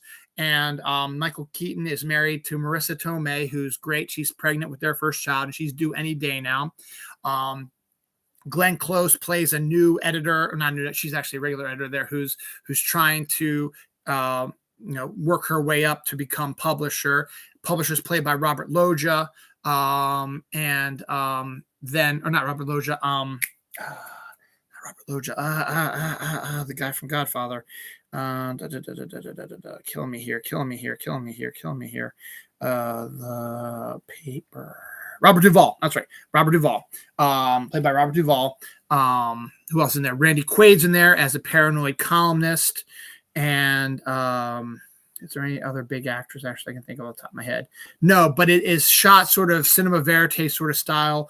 There's someone was killed by two black kids, or they think it was two black kids, so they automatically believe it's two black kids, so the cops go and arrest them, but it turns out that they weren't the ones that killed it, but a lot of people believe they are, so they have to figure out who the real killer is, and the paper has to decide which way they're going to go. Are they going to go that they were framed, or that they were the killer? No, one person wants to do one, wants the other, so Michael Keaton's got to sort of try to solve the case, and Glenn Close is trying to get it the other way. It's a whole bunch of bam, bam, bam, bam, slam, slam, bam, bam, bam, bam, all kinds of just crazy stuff coming at you, boom, boom, boom, fast-paced, fast action. It's like ER, but for the paper world, and it's outstanding. It's wonderful. Michael Keaton's great. Marissa Tomei is great. Robert Duvall. They all got little stories going on. Glenn Close. You got all these little stories. Randy Quaid's character have all these stories popping up, and they all sort of converge in this one big explosive mess. And it's a 12-hour crazy Ron Howard, very well directed movie. Not a lot of people know about. So Papers number 266. 265 finds Pixar's WALL-E. The world is uninhabitable, and all that's left is one robot, WALL-E, who is cleaning up the universe, but is visited by an alien robot who is a female robot, and he falls in love with her. And eventually they go off to find that the female robot was actually sent by the spaceship where the remnants of Earth's people have gone into the stars, and they've all become overweight, moving around, and just they've got nothing to do but just watch TV, and they get fed everything, and they move around on movable things like that, and they're just wandering around space in this facility, and they want to see if it's okay to return to Earth. And so they found this female robot found proof that Earth is trying to regrow itself, so it's time to bring it back to Earth. But the robot in charge of the ship doesn't want to go back to Earth, so it's a whole big battle thing. It's really entertaining, a little bit different than you expected. It's a romantic comedy, but at the same time, it's an action sort of film as well. And it's pretty good, pretty interesting, and very well done. 264 finds the sequel to Scream. Scream 2. Scream is way down the line because it's way more impressive, but Scream 2 is basically a similar thing because of the popularity of Scream at the end of 97. They wanted to have another one out to strike while the irons were hot. So they literally Kevin Williamson had to write a script. They had to cast it. They had to film it during the spring and summer, and then release it in the next winter window to to do it. So it was a real quick paced thing. Wes Craven came back to direct it. And it's the same thing. Nev Campbell returns, as does Jamie Kennedy, the two, and Courtney Cox, the three who survived the original film. Spoiler alert. And you get a whole new cast of characters, including Jerry O'Connell. My girl Sarah Michelle Gellar's in it. And a bunch of other people I can't think of right now, but I'm not worried about that right now. But it's got a great cast, a young cast like that. The film is a bit more tense than the first one. It still has cringy aspects to it, but not as much as the first film did. But it's your typical thing you're used to. Jada Pinkett Smith and Omar Epps are the celebrities at the beginning of the film that die real quickly, which is a surprise to everybody. And so that happened in the first one, and then it's invasion at the college and just a different vicious killings and trying to figure out who the killer is and all this stuff. It's very similar to the original Scream, and there's a lot of similarities to it. That's why it's this high up there. But it's still fun, entertaining.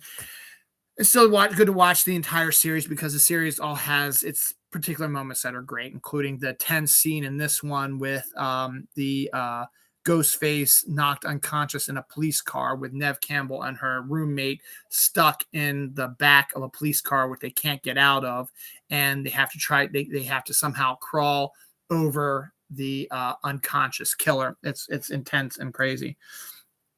263, we find Dead Poet Society. Robin Williams showing his ability to be dramatic. And this one has local flavor with Josh Charles, local celebrity, starring in this one as well as Ethan Hawke. And I need to find this guy because he's so good in it as well. Kurtwood Smith is in it. It's Robert something or other. Robert Sean Leonard as well. Gail Hansen, Dylan Cussman, Norman Lloyd, Kurtwood Smith, Lara Flynn Boyle, Alexandra Powers. But it's a great film set in the 1950s at a prep school for boys. And Robin Williams is a former alumnus of the school who's now been tapped to teach poetry. And he is not your typical teacher and helps to get these boys to open up despite being suffocated by their parents. And that's sort of just the main premise of it. It's got a lot of depressing moments in it and some awkward things in it. And that's why it's this high up, but it is still very well shot, gorgeous music, and the cast does a phenomenal job. 262, I think this movie should have gone up higher. Now I think about it more and more, but we're just going with what it is.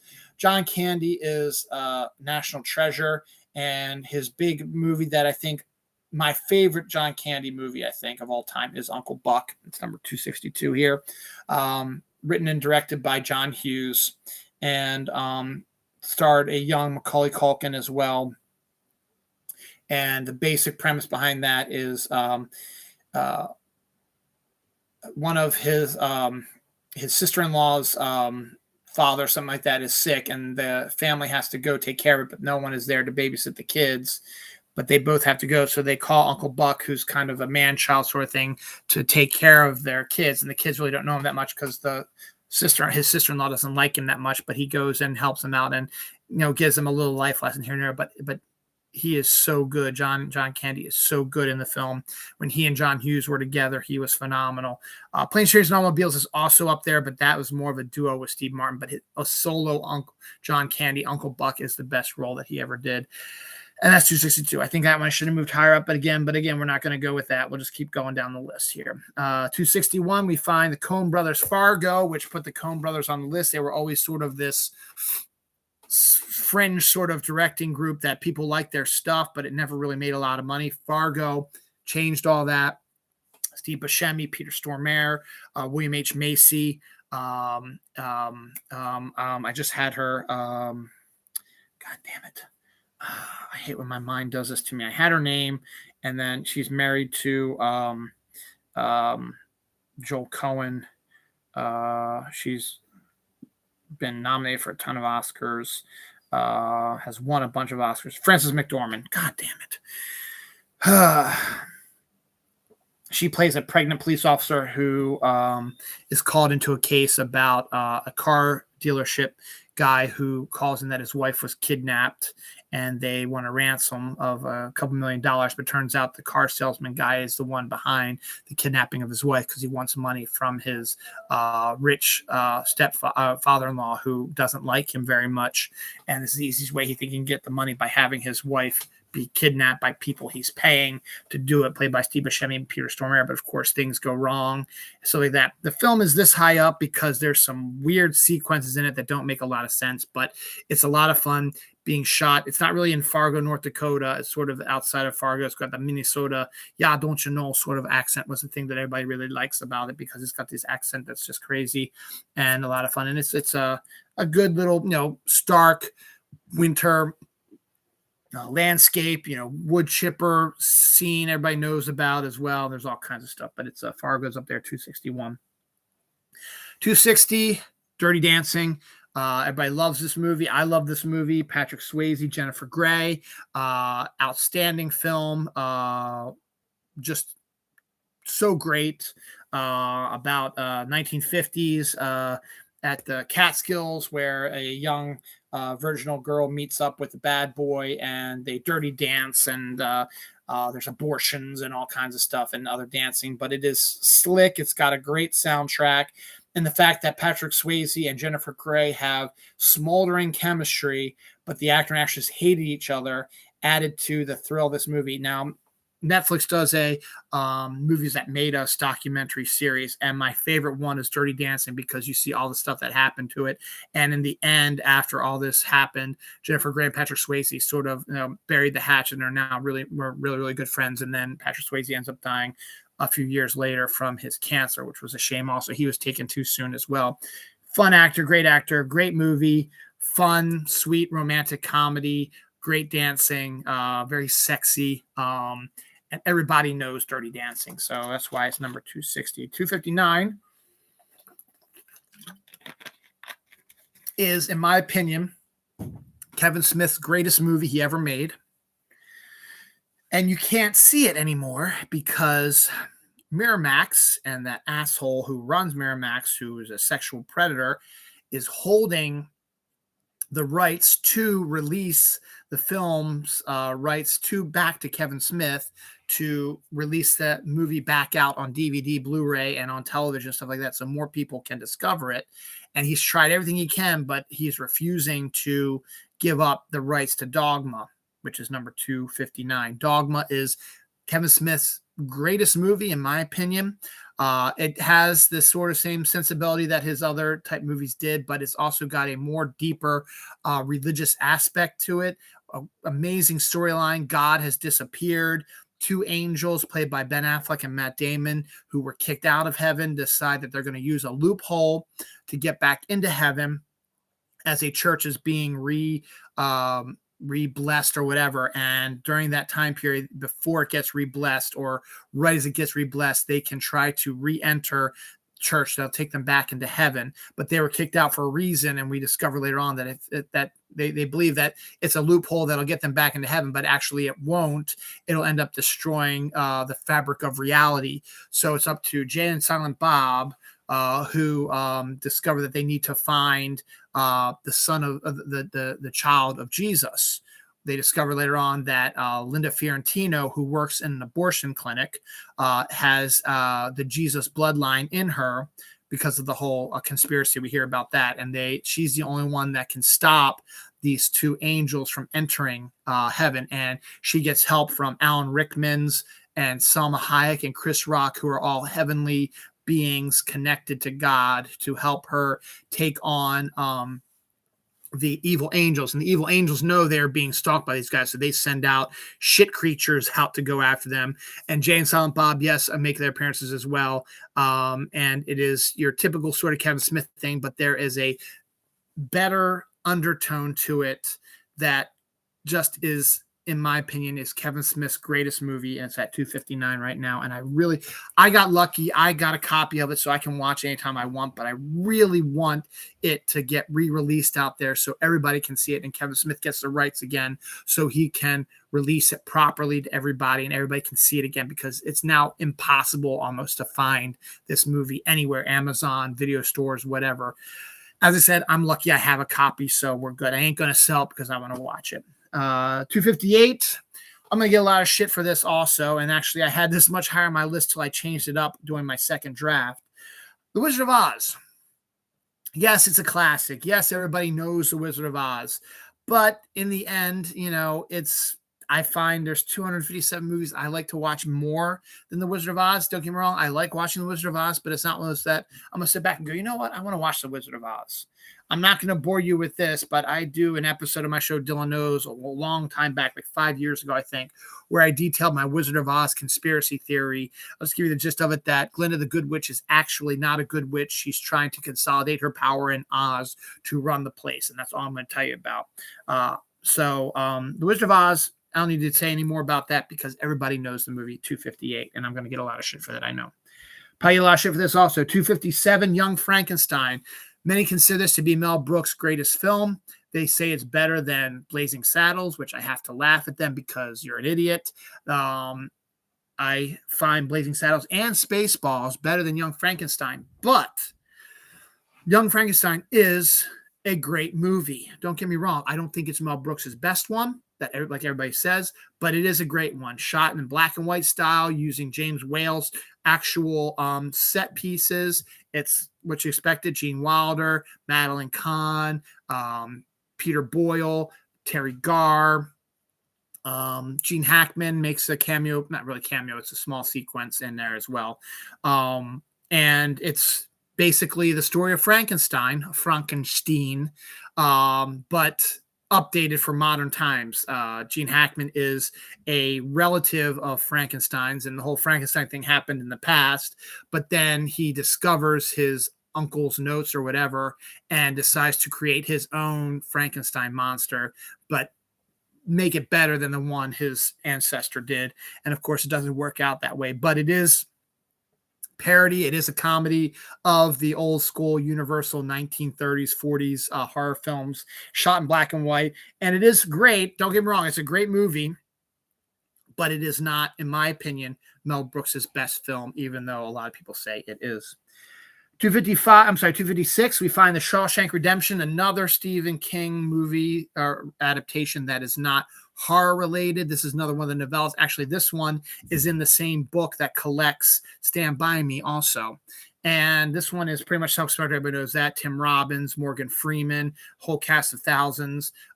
Tim Robbins is someone who's accused of killing his wife. He befriends Morgan Freeman's character, who has been in jail for a while. He's the guy that can get stuff from the outside inside. And we see what life in prison is like, and it's not all pretty.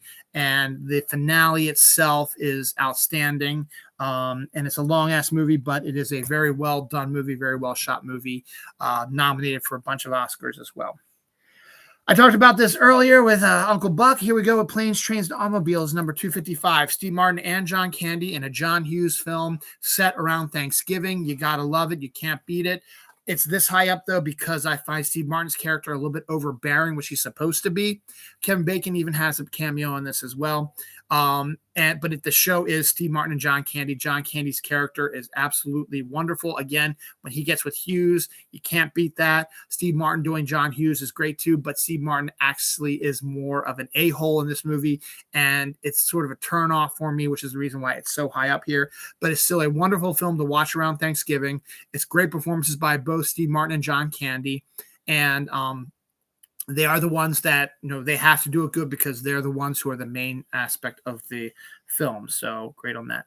Another Stephen King one, 254, is Misery. Kathy Bates, James Caan. Just another duo there. Directed by Rob Reiner. Premise behind that is James Caan is a famous romance novelist who has written his final series. He writes a romance series called Misery, and he's written his final one because he wants to move on to other writing. He's tired of writing these romance novels, so he kills off his main character and then ends the book series. And then he goes and he's just finished writing a memoir autobiography turned into a fictional thing about life growing up in the mean streets of New York. So it's completely different than his typical style type of, but that's the type of stuff he wants to write now. But he gets into an automobile accident during a massive snowstorm, gets saved by a nurse in the middle of nowhere. And the nurse takes care of him, but she also happens to be an insane fan of his about the Misery storyline. And the last novel has just come out, so she hasn't read it yet. So she reads it, absolutely loses her freaking mind. She also reads his manuscript, which he was working on, of this new book where it's going to be more of a gritty sort of thing. She hates it because it's not Misery stuff, and she ends up tormenting poor James Caan, who can't do anything because he's injured, and she shows her psychoticness, and he's got to just sort of find a way to stay alive despite getting hurt and tortured and all kinds of stuff. It is another hard movie to kind of watch, but Kathy Bates absolutely deserved the Oscar she won for it, and it is a cautionary tale when it comes to fans and avid fans and stalkers and stuff like that. 253, we find Overboard, which on the surface seems like a bad idea for a movie. The storyline itself is a little off-putting, but it is a comedy from romantic comedy from Gary Marshall. Stars then together. They're not married, but they're together. Kurt Russell and Goldie Hawn, they've been together forever, but they just never gotten married. And the premise is Goldie Hawn is a rich bitch who is bored, and her husband, who he doesn't love her, but they're married because of convenience and money. Town in Oregon, and she wants to get her redone in the ship. So he comes in, and she doesn't like how the drawers look, so she throws him out and doesn't pay him for the job. But he's a single dad having to raise 4 kids, and so when he finds out that she has fallen overboard and can't remember who she is, he decides to get revenge by claiming that he is her husband and treats her like a slave and a maid and a mother to her boys. And she doesn't quite understand it, fish out of water thing, but she grows into the role, and then the two actually end up falling in love and blah, blah, blah. I get moving because I got to order pizza in about an hour, so I see if I can finish this in about an hour. Pulp Fiction, number 252. I'm not the biggest fan of Pulp Fiction. I think it's a good movie, but I don't think it's like the greatest movie of all time. Quentin Tarantino definitely tried something different with it, with the different time jumps in the storyline. An interesting cast tries to do their job. Samuel Jackson, John Travolta, Uma Thurman, Ving Rhames, Bruce Willis. Those are just the main ones. That they got a whole bunch of other people involved that I'm not going to talk about because I got to get moving. Harvey Keitel, Quentin's in it as well. Eric Stoltz, Tim Roth, Amanda Plummer, I'm already telling you anyway, Steve Buscemi, stuff like that. So good, but not great. That's why it's up at 252. 251, The Silence of the Lambs, Oscar-winning film. Anthony Hopkins, Jodie Foster, based on the novel by Thomas Harris. Hannibal Lecter. Anthony Hopkins won his first Oscar for Hannibal Lecter. Jodie Foster won her Oscar for the role as well. And her role is Clarice Starling, and won Best Picture, Best Director. So it won a whole bunch of awards there. And it's a great film. It's a very tense thriller about a serial killer who's been kidnapping women and using their skin to create their own skin. And so the person who was his psychiatrist was also cannibal serial killer Hannibal Lecter, who is now in prison. So Jodie Foster's FBI agent goes in there to interview him to try to get an idea of how to catch this guy. And he uses his psychological stuff to really get into her head as well. Also has appearance by my uncle Sam Shepard. So it's great in there too. 250 is a film that my son absolutely adores. And actually I love also. It is a wonderful I think it was 1960s, maybe 70s film. Cat from Outer Space, Disney. It is about a outer space alien group that looks like cats. And the main cat's UFO crash lands on Earth. The military, led by Harry Morgan, who is a military guy from MASH, takes it and puts it in there. And so the cat has to get help to try to get his spaceship out there. So he ends up meeting up with a couple other scientists, Sandy Duncan, and let's see who else is in this as well. Because it is it's a fun little kids movie. It's a family movie. It's not a kids movie. Ken Berry is the main character. Harry Morgan is the general. Sandy Duncan. Roddy McDowall is in it. McLean Stevenson, who was in MASH, also playing kind of the same role that Harry Morgan did. Harry Morgan actually replaced McLean Stevenson. Funny. Alan Young is in it. James Hampton. A lot of good, but Mel Carter, stuff like that. So you've got some good fun cast, but the cat's cute. He has powers that he can use with the collar he has. He can talk to people, and it's a cute, fun little family film. So Cat from Outer Space number 250. 249 is also a family film, but is not quite as cute. It's based on a Roald Dahl book, The Witches. This is the original one that was in 1991. Jim Henson Company created the little mice puppets that were used in it. The premise is a young boy and his grandmother go to a hotel, discover that Angelica Houston, the queen of the witches, is having a conference there, but not as witches. The hotel, including Mr. Bean, I forget who he is, but I'll just go with that. They discover that Rowan Atkinson. They think that's just a convention for older ladies, but it's a witch convention. The young boy discovers it. He gets turned into a mouse. Discovers another boy who is turned to a mouse, and they end up having to try to save the day by getting to the grandmother, and they have to save the day and reveal the witches to the world. So Angelica Houston is outstanding as the villain, and the mice puppets are adorable as well. 248, we find Deadpool. This is the one time where the movie itself is not great, but with Ryan Reynolds is Deadpool, and it was his passion project, and he was able to get it done through some sneakiness, and it's an entertaining film. It's funny, fourth wall breakage, violent stuff like that is part of the Marvel universe now, and it's a entertaining film, but that's why it's 248 is not one of my favorites, but Ryan Reynolds, just his passion for the character is the reason why it's so high up here. 247, we bring back Steve Martin again, this time with oh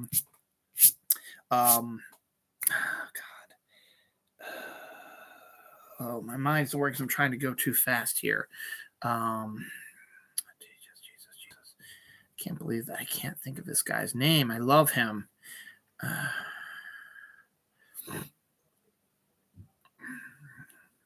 Rick Moranis. That's right. Rick Moranis. My Blue Heaven is number 247.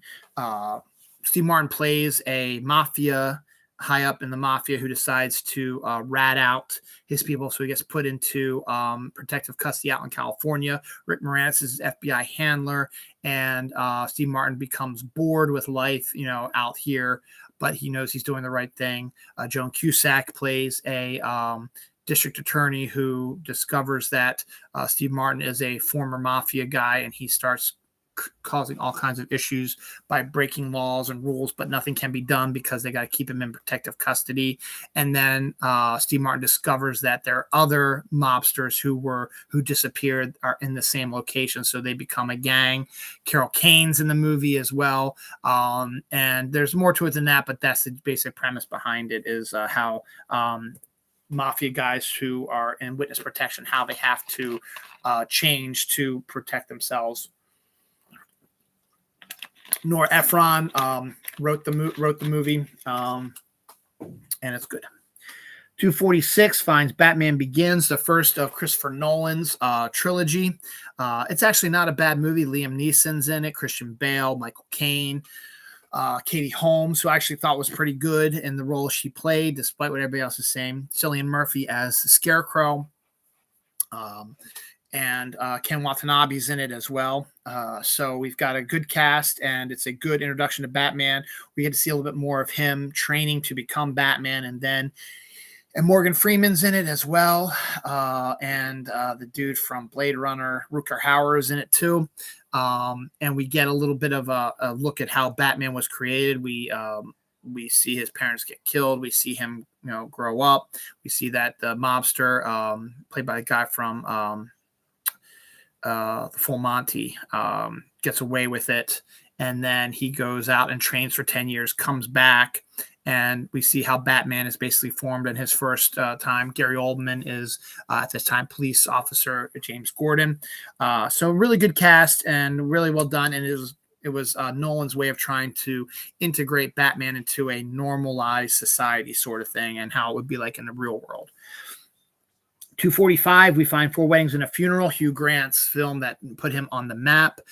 Stars Andie MacDowell also, and a great cast behind him too. It's pretty much as it is, Four Weddings and a Funeral. We follow a group of friends as they traverse Four Weddings and a Funeral and all the stuff that happens, romantic comedy, stuff like that. Sorry, I got to get moving on here. 246 is Star Trek II, The Wrath of Khan. I'm sorry, 244. I had to change the numbers later on, so they're a little off. 244, Star Trek II, The Wrath of Khan, considered to be the best Star Trek movie of the original series. Ricardo Montalban back as Khan.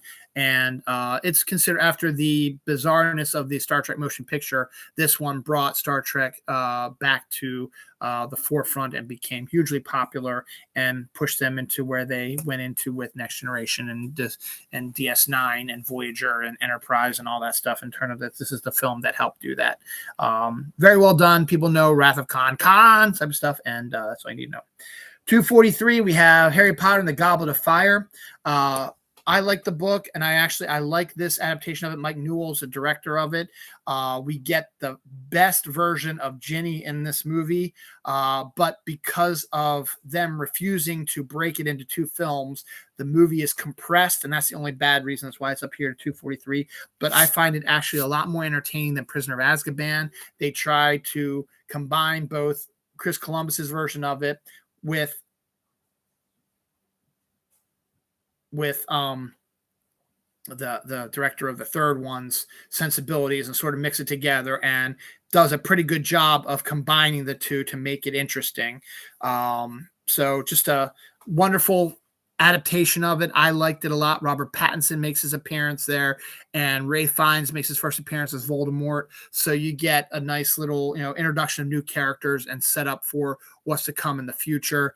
And I enjoyed it, but the reason why it's up here is because they compressed too much and changed a lot of different stuff, and they needed to sort of let it breathe a little bit, but it's actually a lot better than people give it credit for.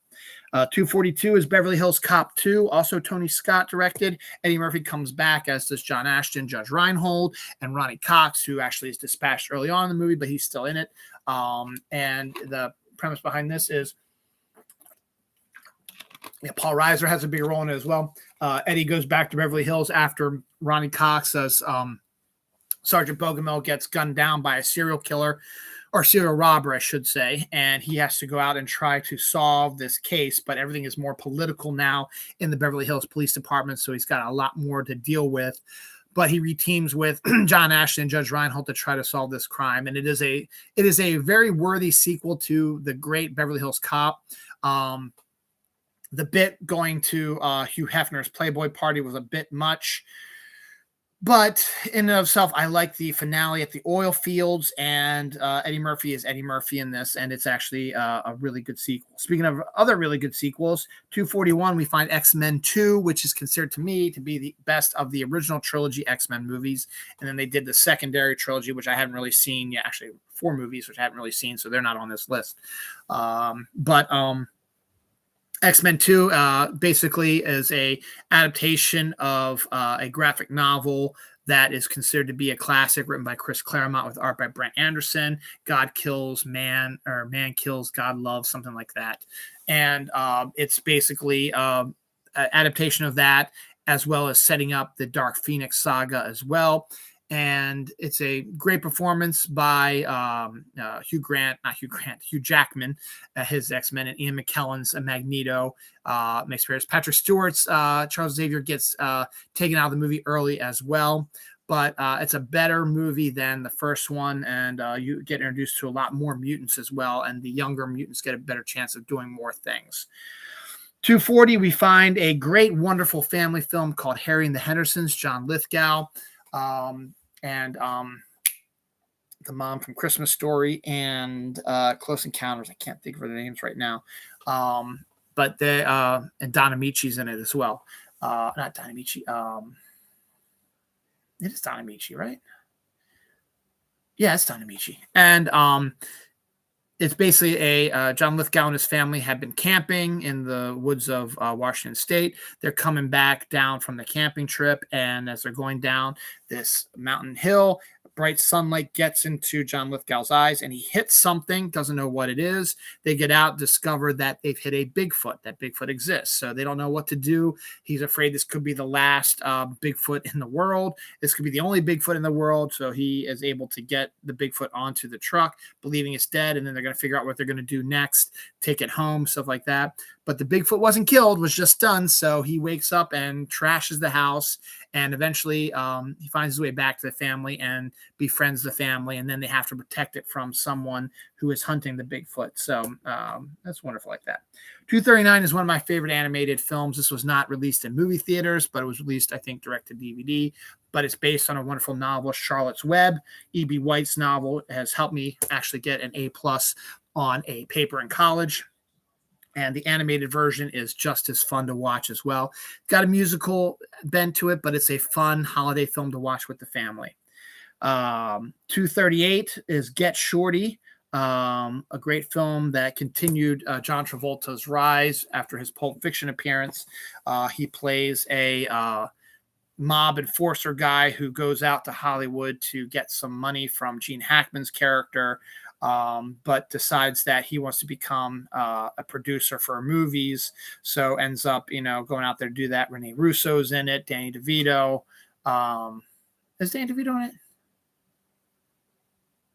I don't know if Danny DeVito's in it. He might not be. No, I don't think Danny DeVito's in it. Gene Hackman, and stuff like that. But it's a wonderful film. Great bluesy sort of soundtrack to it, and directed by Barry Sonnenfeld, who did the Men in Black movies and the Addams Family movies. So good on that. 237 is a movie that a lot of people don't know about. It is a John Hughes written movie, but not directed. But it's basically kind of a lazy rewrite of Home Alone, but I enjoy it because it's one of my guilty pleasures. Career Opportunities stars Frank Whaley, the luscious, oh God, I forgot her name now too. Jesus Christ. Oh my God. I really need to get myself checked out here.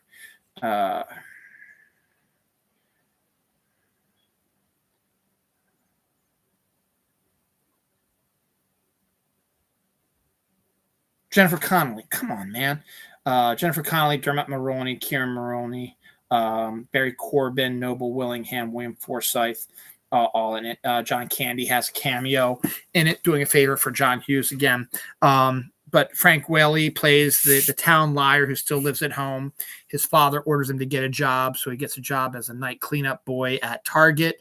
While he's cleaning up, he discovers Jennifer Connelly, who is a girl that he had a crush on in high school, is hiding out.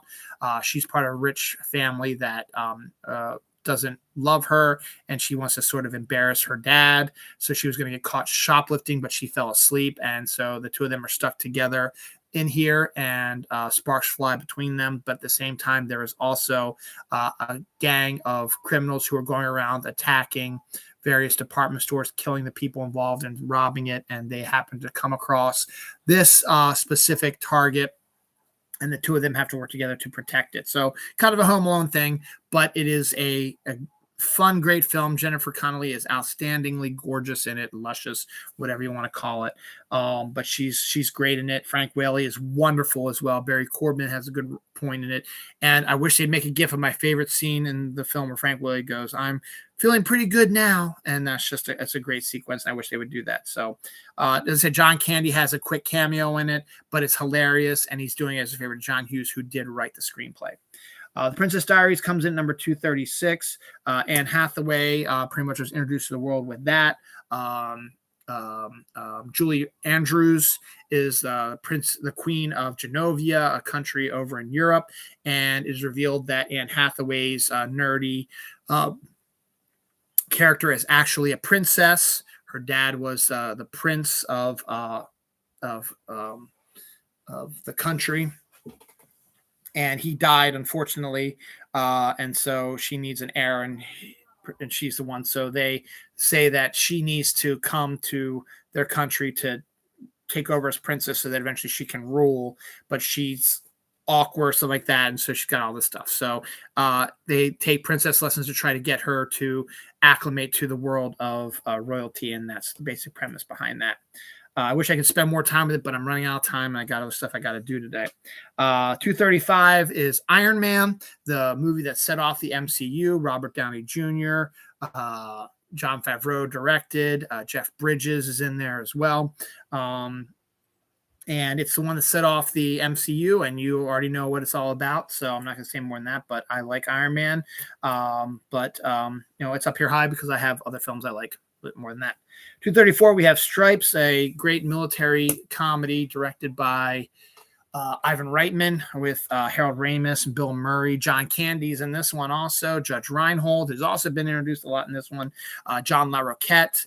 It's your typical, again, losers become heroes sort of thing, but it's set in a military. It's the people join the military to just train them up how to do stuff. Goes off the rails in the second half when it becomes sort of an action film, but it's still kind of funny when you get to that as well. All right, got 33 more to go. My goal is to get this done by 2.5 hours, so let's roll. 233 is Catch Me If You Can. Steven Spielberg with Tom Hanks, Leonardo DiCaprio, Christopher Walken. You can't beat that cast. Leonardo DiCaprio, it's based on a true story. DiCaprio plays a character by the name of Frank Abagnale, who is the world's greatest con artist, and he's conned a whole bunch of people over a span of about 20 years. And we see his rise and then his fall. Tom Hanks is the FBI agent that is pursuing him. A very fun, entertaining sort of film. Very good to see Leonardo DiCaprio playing a little something different, and Tom Hanks also playing a little bit something different, and Spielberg doing his magic on it as well. And Christopher Walken playing a normal role for once. 232 is Karate Kid Part 2. I like it better than Karate Kid Part 1. He goes over to Japan with his mentor and gets involved in some family business over there. Wonderful scenery, better storyline. I like it a lot more because it was a little bit more dangerous, and the stakes are a little bit higher in this one. And we get a little bit more background about Pat Morita's character, who we didn't really know much about from the first one. So it's a great film, and I love it more than the original Karate Kid. 231 finds an absolutely phenomenal film if you are a huge conspiracy theorist. And if you aren't, this film might make you a conspiracy theorist. It's Oliver Stone's JFK. Came out in 91 and basically breaks down the conspiracy to kill John F. Kennedy with the multiple gunmen. Kevin Costner actually does a really good job in this, so maybe he does more than is better and is good in other roles besides sports ones and westerns, but this one's great. Cast 1,000. This one you've got Kevin. I just gotta read you this cast real quick. I got time. Because the cast is outstanding. And Oliver Stone actually directs the hell out of it with all kinds of different, ways of doing stuff, from actual footage to, recreations to quick cuts and drawings and newspaper reports and photographs and, made up photographs and stuff like that. So here's the cast here. Kevin Costner, Gary Oldman, Tommy Lee Jones, Donald Sutherland, John Candy, Kevin Bacon, Jack Lemmon, Joe Pesci, Sissy Spacek, Laurie Metcalf, Ed Asner, J.O. Sanders, Michael Rooker, Sally Kirkland, Walter Matthau, Brian Doyle Murray, Vincent D'Onofrio, Joe Anderson, Wayne Knight, Pruitt Taylor Vance, Beta Posniak, Gary Grubbs, Perry Russo, Jodie Farber, Tony Plana, Sean Stone, Bob Orwig. Let's see if there's any other really good one. Jim Go, Ron Jackson, Martin Sheen. Stuff like that. So, and also in a deleted scene that's not in the actual film, but you can get it. There's a director's cut of JFK. John LaRoquette is in it as well. So you got a hell of a cast here. And it's Kevin Costner plays Jim Garrison, who was the New Orleans district attorney, and there was a connection to Oswald in New Orleans during the summer. That's why he's involved with it. But then he discovers the conspiracy and has to, bring it to court and stuff like that. So it's a really very well done film. It uses all different types, as I said, film editing and styles and filters, and the cast is great. There's some uncomfortable bits in it, but it's well worth the film. And absolutely, it's about 3 hours long, but it is absolutely phenomenal. And I haven't actually sat down and watched the whole thing before. I started watching a little bit with my daughter, but we just stopped, and she's never wanted to really return back to it. So I need to come back and watch it again myself. 229 finds Superman 2 better than the original Superman, but still not quite as good as some of the other comic book movies we've had before. But this one has the 3 villains, Zod and his other 2 cronies, coming to Earth, Superman giving up his powers for love for Lois Lane, and then these 3 take over, and he's got to get his powers back in a huge battle royale between 4 Kryptonians and Gene Hackman coming in on the tail of it as well. Number 228, we have Doc Hollywood, Michael J. Fox being Michael J. Fox in a film similar to Northern Exposure's storyline. A big city doctor, in this case, Washington, D.C., is heading to California to be a plastic surgeon, but he's going to drive over there because he needs to have his car there. So he's going to drive from Washington to California.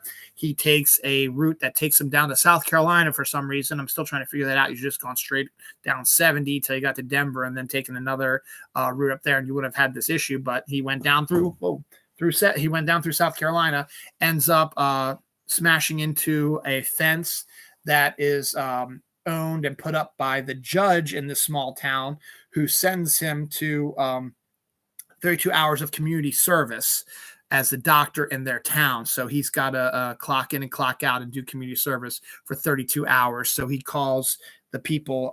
He's actually going for an interview. He hasn't actually gotten hired for the job out in California, but he's going for the interview.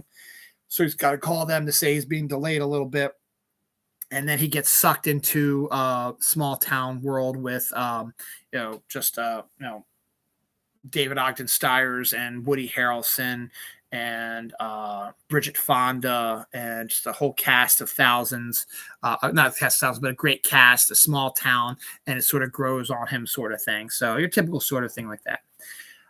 227 is one of the craziest films out there by the creators of South Park, Team America. England used to do TV shows called Thunderbirds where they used marionette puppets. The creators of South Park saw this and said, let's make a movie about that also, but using our sensibility. So they made a movie, rated R, puppet movie that makes fun of, like the action films of the 80s and 90s and how America's great, rah, rah, and taking on terror, stuff like that.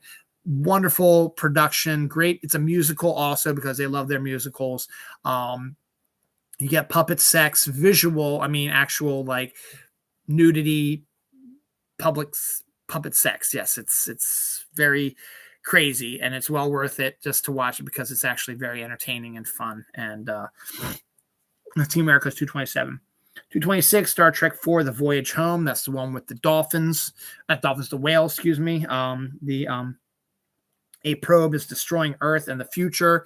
William Shatner and his crew go back in time to 1984, present day, because they discover that this probe talks via whales. So there are no whales in the oceans on Earth in the future. So they need to go and bring some. So they're able to create a tank to bring a whale to a couple of whales, to the future. They have to go and they got to find them, and they got to work against the clock and try to save their whales because the whales get released into the water and they've got to go find it. But it's a fun, it's a fun movie after the hardness that was 2 and 3. You needed something a little bit more lighter, and setting the people from the future in the present day is fun to watch that as well. Chekhov, who's Russian, trying to find out where nuclear vessels are during the middle of the Cold War. That ain't going to fly too well. Bones McCoy, who goes to a hospital and discovers them using medieval, as he calls it, medieval science on cancer patients and stuff like that, is outstanding. And just, it's an ecological sort of story and environmental story, and it's great. Directed by Leonard Nimoy also. 225, we find another Gary Marshall sort of uncomfortable romantic comedy similar to Overboard. This one's Pretty Woman. this made Julia Roberts a huge star. Richard Gere's in it as well, as is Jason Alexander, who plays a rare bad guy in this one. And Laura San Giacomo's in it as well, as is can't think of the actor's name right now, but he's Gary Marshall's Lucky Charm, Hector Elizondo. So basically, Richard Gere is a rich guy who, rich bachelor guy who goes to California, Los Angeles to settle on a deal to buy a toy company. And he needs a date to accompany him on dinners and stuff like that. So he hires a prostitute played by by Julia Roberts, who at the time was not a huge star, but this movie made her into a huge star. And of course, they fall in love with each other, being a romantic comedy, and hilarity ensues. So they have to figure out how they're going to work things out, stuff like that. So, as I said, kind of a weird sort of premise, but it's Gary Marshall is able to use his touch to make it tolerable and actually entertaining. And made, as I said, Julia Roberts a huge star. 224 is the updated version of The Parent Trap. Came out in 1999 or 98, I believe. Dennis Quaid, Lindsay Lohan, before she went crazy, and now she's okay now, but she was crazy there for a while. Dennis Quaid, and then I forget who played his mother. It's Liam Neeson's Natasha Richardson. That's what it was. This is also a little weird because Natasha Richardson and Dennis Quaid met cute on a cruise ship, decided to get married, she gets pregnant and has twins, and then they break up, and then one of them takes one of the twins, the other takes the other one. The father moves to California because he wants to own a winery. The wife stays in London because she's British, and she wants to stay there because she's a huge fashion designer. And then the kids are raised without knowing that they have a twin. So they get to a point where they're 12 years old, or 11 years old this time. They're going to be 12 eventually. And they send them to the same camp unknowingly, and then they meet, and the whole story comes out. So they decide they want to try to get their parents back together. It's such an adorable film. It is wonderful. Lindsay Lohan is so cute. She showed such potential early on in her career. She still can, but she had that phase that all young actors do, where she had that, and she had Mean Girls, and she had Freaky Friday, and she looked like she was, and she looked like she was on her way. And then she just sort of lost her mind with all the drugs and alcohol and the partying and the sex, and then she's been able to come back from that, but it was hard to see that. But she's so great in this. Dennis Quaid and Natasha Richardson are wonderful. Supporting cast is outstanding. It's an adorable film, and you can't go wrong with it. 223 is Detective Pikachu, probably the best Pokemon movie, live action Pokemon movie ever made, and proof that Pokemon movies can be made if done properly. It's based on a video game, and you get Ryan Reynolds as the voice of Pikachu, is a Pikachu who actually can talk, and we get all the Pikachu, all the Pokemon you can see, Mewtwo's and Gengars and stuff like that. You get to see all of them in this movie, and you get to see them come to life, and it's a great action-packed sort of story. And just seeing the Pokemon, live and interacting with people is so great. And that's why this movie is so outstanding and is a wonderful, wonderful film. 222 is A Few Good Men. Tom Cruise, Kevin Bacon, Jack Nicholson, Demi Moore, Kevin Bacon and another Kevin. I can't think of his name right now. Not Kevin Spacey. Kevin. I can't think of it right now, but he is great in this as well. Directed by Rob Reiner, and written by the guy who wrote the West Wing. Oh God, I'm gonna have to do this because I really want to get this right.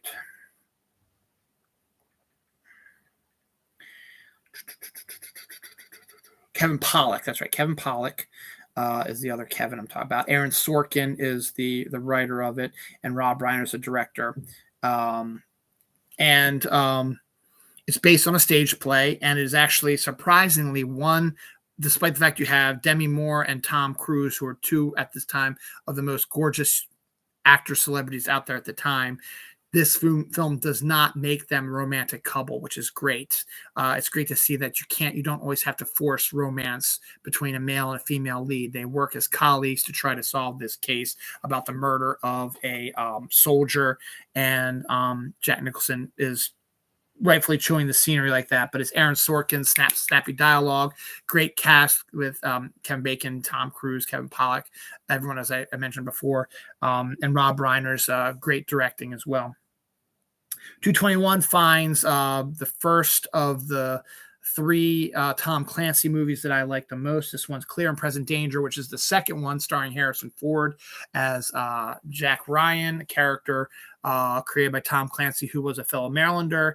And this one, he is working in the White House, and it's dealing with drugs. Willem Dafoe's in it as well. And it discovers that the U.S. government, including the president, is involved in drug wars and trafficking down in the South America. So that's what the premise of that one is. 220 is a film probably a lot of people don't know, a Denzel Washington film with a great cast, including John Goodman and who else is in that? John Goodman, Donald Sutherland's in it too, and Paul, not Sorvino, the guy who was in the oh God, The Sopranos.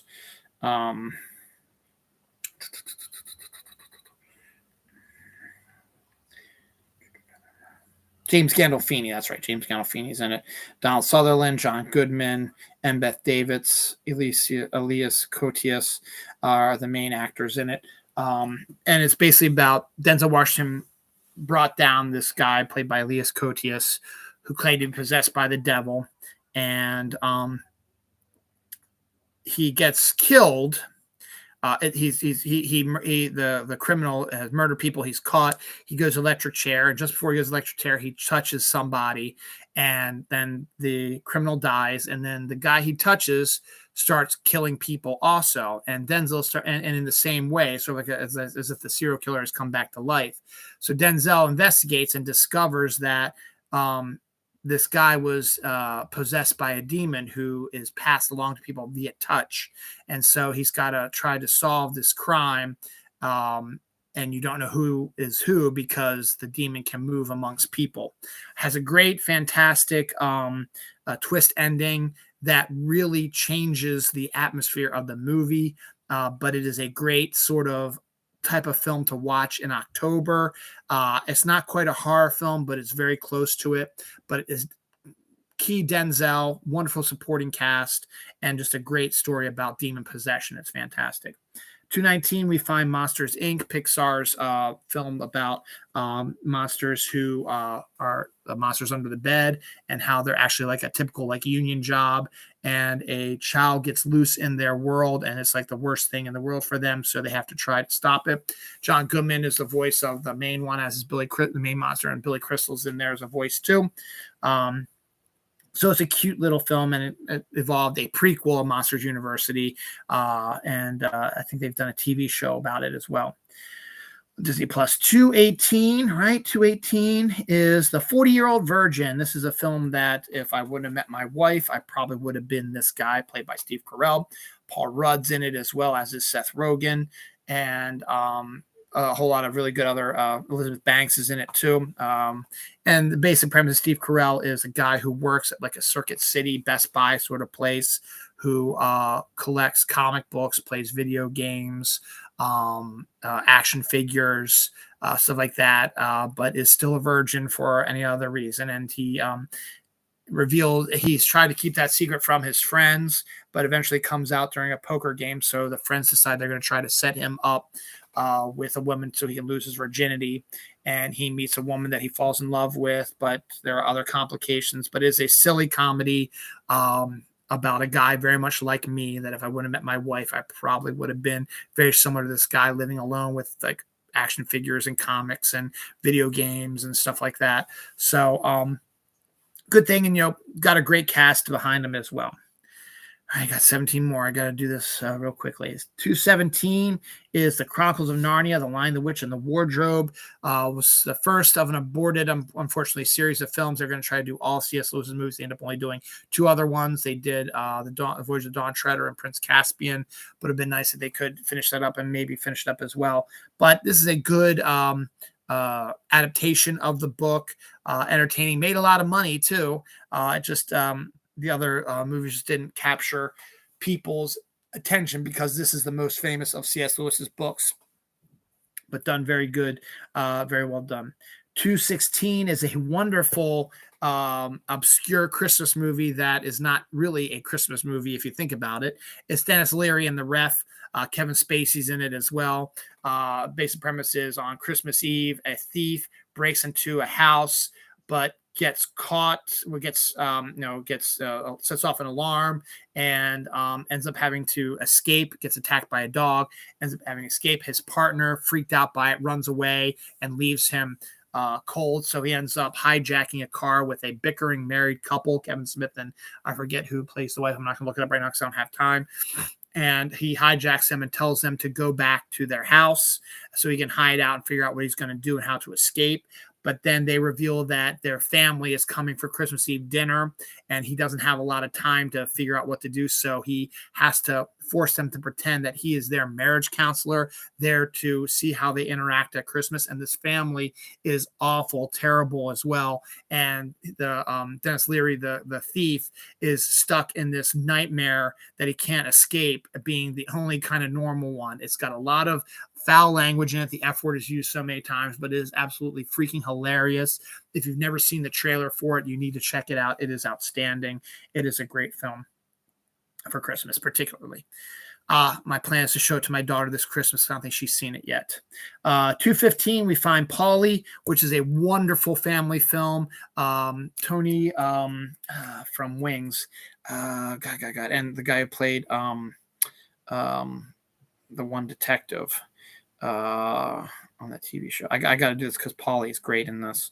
Tony Shalhoub, that's right. Tony Shalhoub, Jay Moore, Jenna Rollins, Haley Eisenberg, Bruce Davison, Cheech Marin, Buddy Hackett, Trini Alvarado, Bill Cobbs.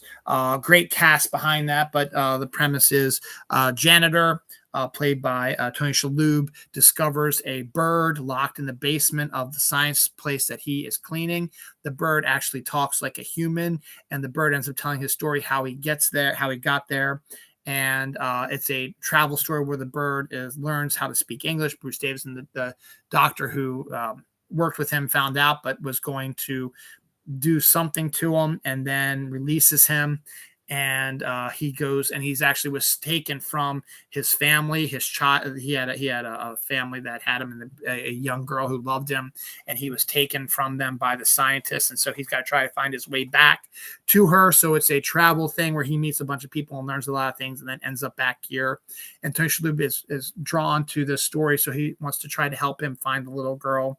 But we discover that many years has passed, and the young girl is now a young woman, and he's got to find his way there. So it's outstanding. It's wonderful. It is such a sweet children's movie, or not children's, family film, and it's nice. Just also give you a little bit of tears. I came to tears close, but not one of the movies that brings me to tears all the time.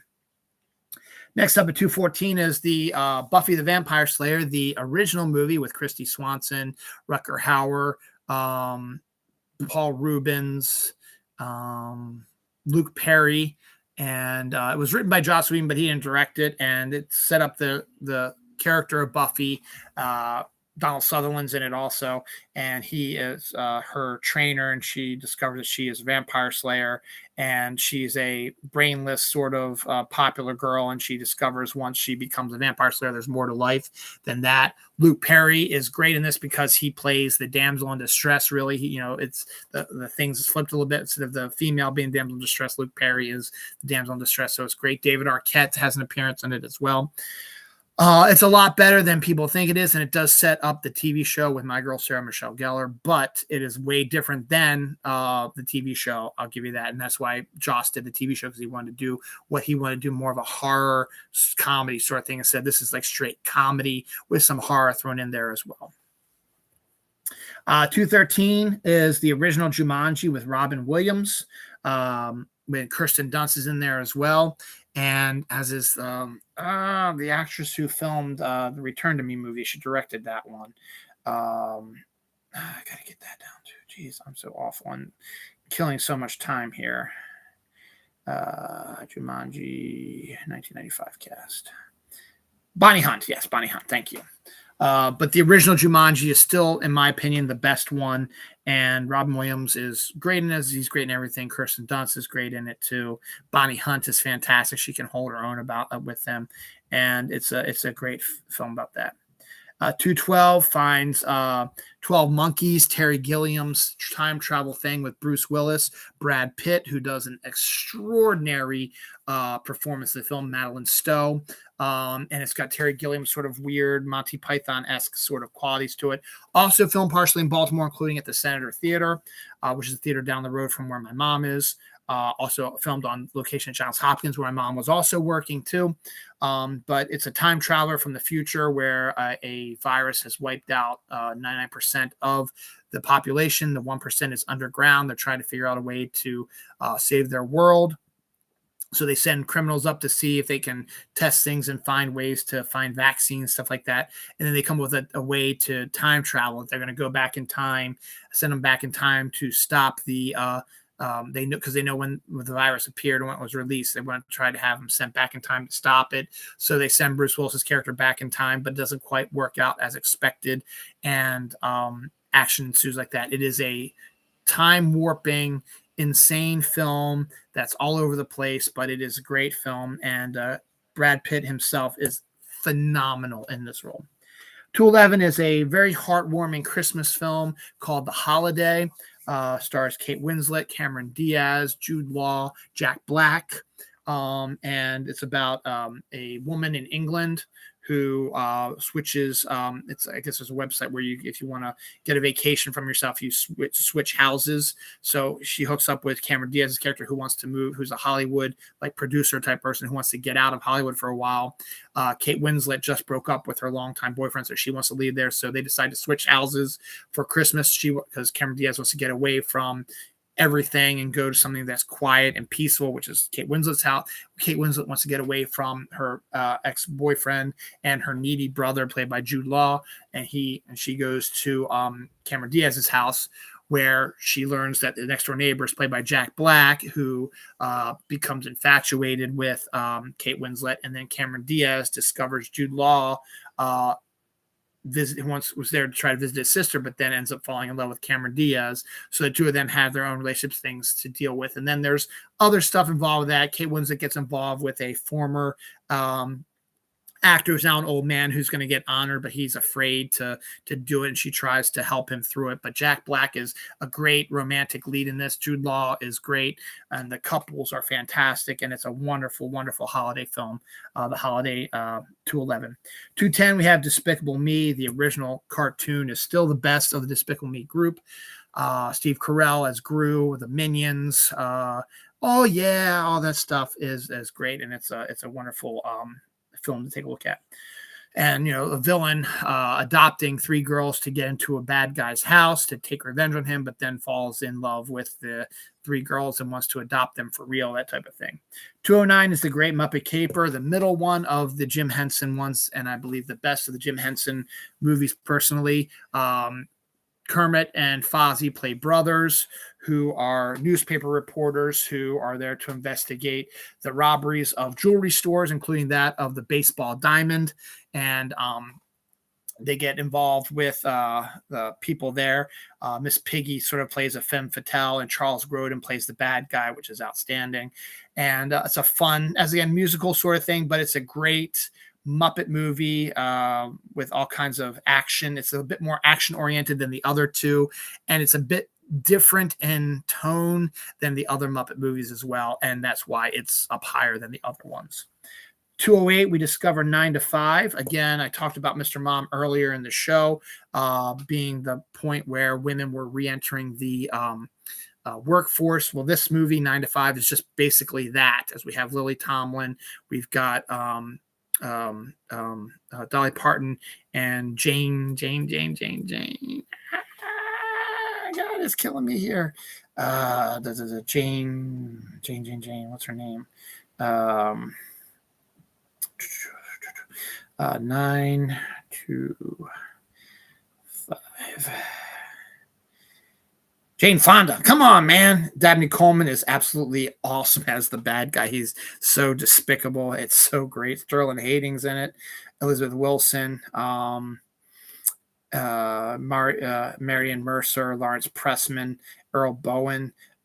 Just a great mid 80s or early 80s sort of cast of characters. And, it's women strong. The trio becomes, deep friends, and they discover that their boss is, when they become friends, they hang out and they smoke some marijuana, and they talk about how they would kill their boss, just fantasy stuff like that. But then something occurs, an accident occurs that leads to a spiraling where they each tend to do something similar to how they're going to kill their boss. They don't actually kill him, but everything they talked about happens. But then, the boss finds out that they tried to kill him. They're getting ready. He's going to get ready to fire them. So they actually kidnap him to try to figure out a way to, get out of this case and figure out how to clear themselves. And so that's really what it is. But it's a great film. The female leads have immense chemistry, and Dabney Coleman is just an absolute asshole fuckface that you want to see him get his ass whipped, and he does, and it's outstanding. 207 is Twins with Arnold Schwarzenegger and Danny DeVito, and a twist on the Twins movie thing. You don't expect to see Danny DeVito and Arnold Schwarzenegger as twins, but they are. Ivan Reitman directed it, and it's just a wonderful, as they find each other, and Danny DeVito's involved with criminals, and Arnold Schwarzenegger has to help them with that, and they go in search of their mother. It's a great comedy. It was good to see. It was the first one that Arnold Schwarzenegger did that proved that he can do more than just action films, and he plays sort of this virginal sort of character who abhors violence, which is the exact opposite of what he had been showing in his movies. And that's why it's so great. 206 is Harry Potter and the Chamber of Secrets. Chris Columbus is still, in my opinion, the best director who best adapted the Harry Potter movies. And Chamber of Secrets is his second one. Shoots it a bit darker because the movie itself is a bit darker. It's this high up because they take out Hermione early on in the movie, which this happens in the book as well. But it's fun to see the progression of the actors from where they were in the first one into the second one, and it still has Chris Columbus's deft directing ability, the great music by John Williams, and just a wonderful performance altogether, and a great adaptation of the book. 205 is Black Panther. Chadwick Boseman, God rest your soul, Wakanda Forever. Angela Bassett. And Michael B. Jordan is one of the best Marvel movies out there. Great storyline, very not Hamlet-esque. Just a great, wonderful story about introducing Black Panther to the world. Became a huge hit, and Black Panther takes on his cousin for the most part in a fight to try to regain the throne of Wakanda. There's more to it than that, obviously, but I'm running out of time here, and I just want to cover that here real quick. Secret of Rowan Inish is number 204. It's a great Irish film set in a small town after the war, I believe. And it's about an Irish family who had lived on an island called Rowan Inish, and they were growing their own food and had no electricity, but they were wonderful and had a great time.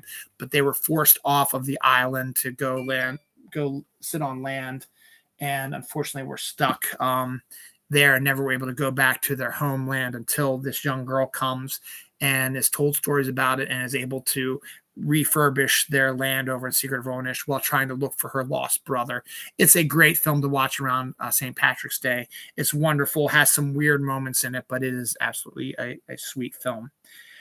203 is Fools Rush In. Matthew Perry himself called this probably the best work he ever did. It's a wonderful romantic comedy where he works with Salma Hayek as a nightclub designer who goes to Las Vegas, has a one-night stand with the sexy Salma Hayek, who is gorgeous in this. 3 months later, she's pregnant. He's the father, and he has to, and she surprised him with that.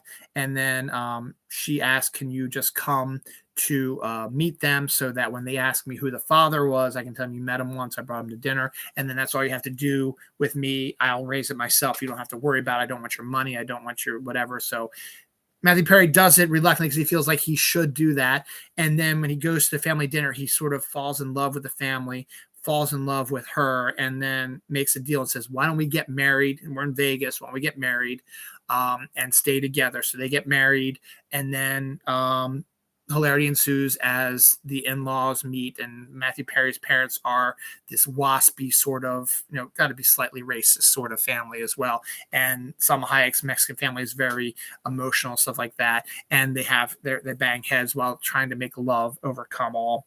It's a great romantic comedy. It's so wonderful. It's great. And Matthew Perry does do a wonderful job, as does Salma Hayek. It's a great film. They've got wonderful chemistry. And it's also a little bit harder to watch later on in the movie when their relationship starts breaking down a little bit. But it's a great film, and it's wonderful. 2 more to go, and then we're out of here. The Lion King, the animated version, is number 202. What can I say about The Lion King? This is the animated version, not the live action version that came out a few years ago. But this is one of the best animated films that Disney ever did. One got nominated for a bunch of Oscars, won a couple for music, I believe, and is considered one of the best Disney films of all time. You know the story behind it. I ain't going to get much into it like that. Finally, 201, we have 50 First Dates. Adam Sandler, Drew Barrymore. Drew Barrymore plays a woman who has a mental condition where she can't remember stuff. She has no short-term memory, so she doesn't remember things from day to day. She remembers stuff from the past, but not day to day, because she was in a car accident. And so her brother, played by Sean Astin, and her dad, every day make her seem like that she's reliving the day she remembers. And Adam Sandler plays sort of a bachelor layabout in Hawaii. It takes place in Hawaii, filmed in Hawaii. It's great. Meets her, falls in love with her, and then when he comes back the next day to hit on her, she doesn't remember who he is, and he learns the whole situation, and he tries to figure out a way how he can get her to fall in love with him every day when she doesn't know him. So that's sort of the premise behind it. Dan Aykroyd has an appearance in it as well. So it's fun, but there are some beats there. Rob Schneider's in it too. There's some beats there that, there appears to be some anti-trans feeling in there as well, which is not a good thing to have on your plate nowadays, but it's still there. But it is, a fun romantic comedy, that notwithstanding. All right, I got it 2.5 hours, perfectly 6:01. Time for me to go order some pizza. That's it for part 3. I don't know when part 4 or part 5 are coming out, but they'll be sometime this week. So keep watching. Thank you for hanging on to it, and we'll see you later. Bye, guys.